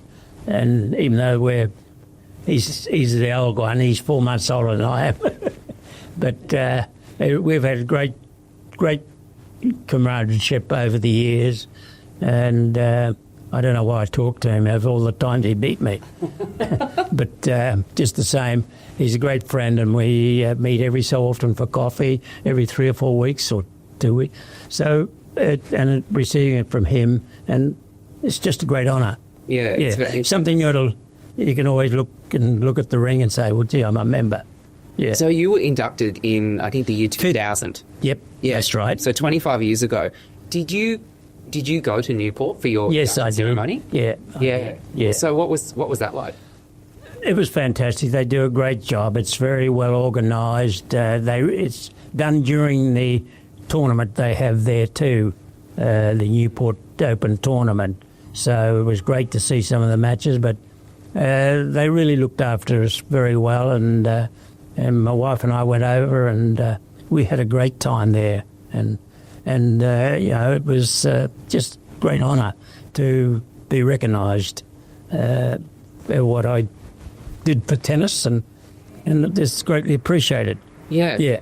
And one of those things you did in tennis was obviously winning the 1957 US Open as an unseeded player, which was a huge achievement. You won a lot in your career, but where does that achievement, winning a Grand Slam singles title, stand for you?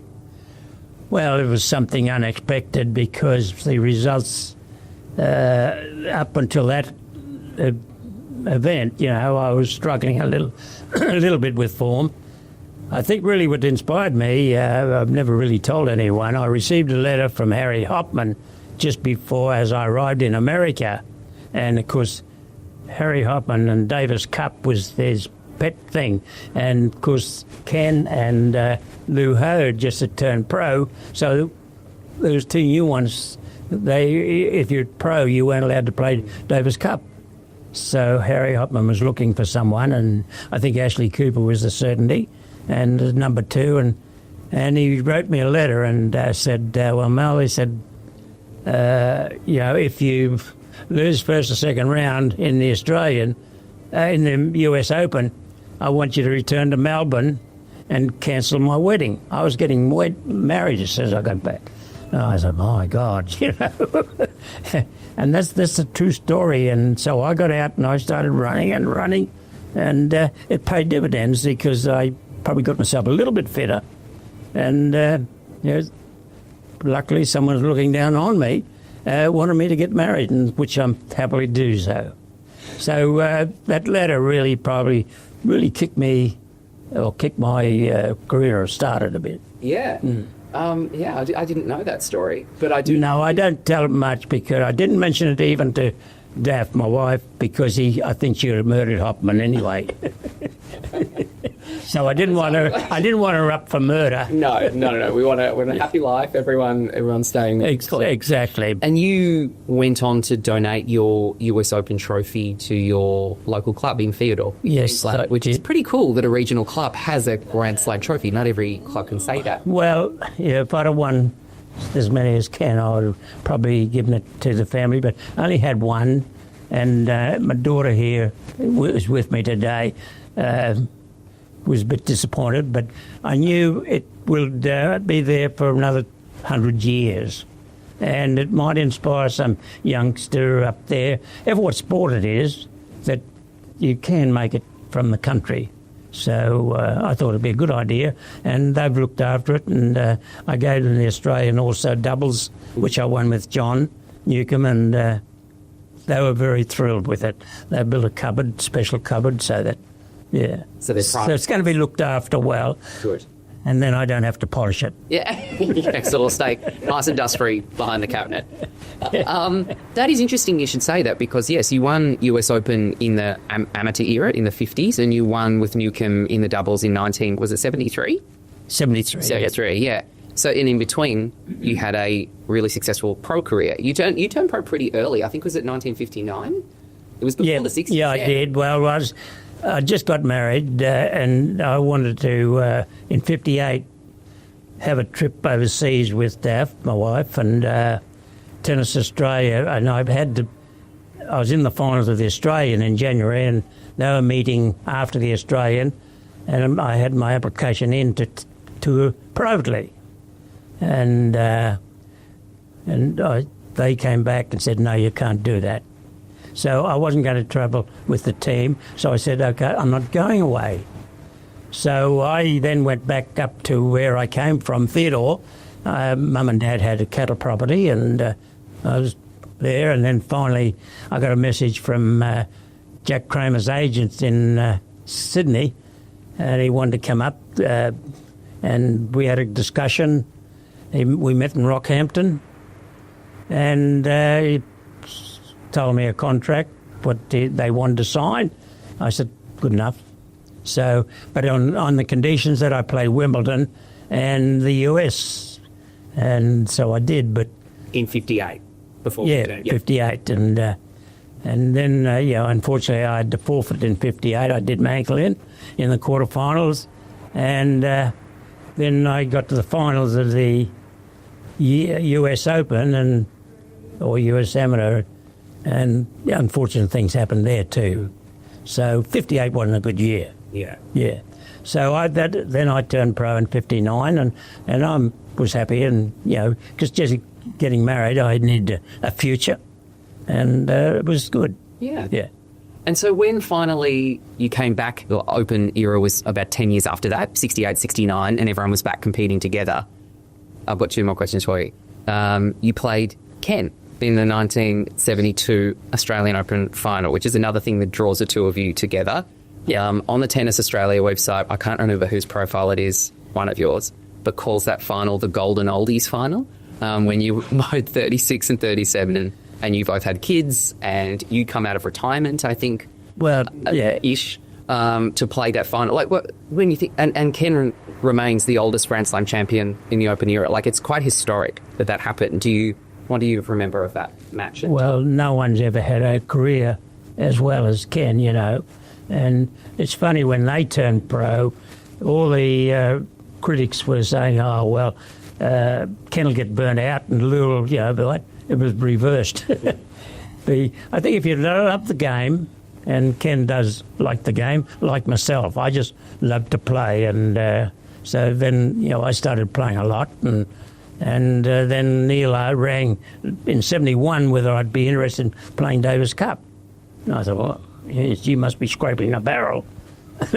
So I got to and trained hard, and so I managed to win the Queensland hard court in the grass and the Australian hard court three tournaments in a row, and then I get to the finals against Cain in 72, so I decided I'd play Davis Cup again if he wanted me, and I was very happy, very honoured to represent this country. That's what I wanted to do before I played. And Frank Sedgman was the one that started a good run, and he was a great player and sportsman and a great ambassador for the game of tennis. So I just got to and played, and and a fantastic thing to happen at that stage of your career too.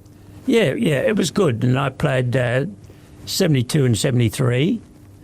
Davis Cup, and then I got my revenge on Cain, I must admit, in the finals of the New South Wales. He wasn't very popular with beating him in New South Wales, but no, he's a gentleman as he is. Yeah. And also, I know in your post-playing career, you coached a lot in regional Queensland and did that as well. So obviously, another sign of your passion for tennis coming through. What was that part of your tennis journey like? Well, a lot of people went out of their way to help me, and I thought if I could just inject a little bit back into the game of tennis and help kids just enjoy the game a bit more. And Tennis Queensland, we used to travel throughout Queensland. We'd go away for a week or 10 days, and I'd take 2 juniors with me, and girls or boys, they'd be either boys or girls, and we'd do our coaching in schools, and then they'd play an exhibition at the tennis centre, and we'd coach their best juniors there in the afternoon, and I thought that was very good, but I just felt that, okay, I can put a bit back in, it's only a bit of energy, so it was good. And I should say, before we let you go, we need to tell people where we are now. We're at Rafter Arena. He told me that you love watching tennis as well, too, and you still do. You come to the Brisbane International. We're here at Billie Jean King Cup. What are you enjoying about this weekend and seeing the tennis? Well, I just enjoy watching different players, the way they execute strokes, their tactics and that. And just to see how the game has changed. It's completely changed, and equipment has helped a lot. Back we just had one string, you used our wooden racket, use one set of strings until it broke. Whereas we didn't change after every 9 games because we couldn't afford the strings those days. And so it's just interesting to see. And apparently the strings lose their tension very quickly, what they use. And they got a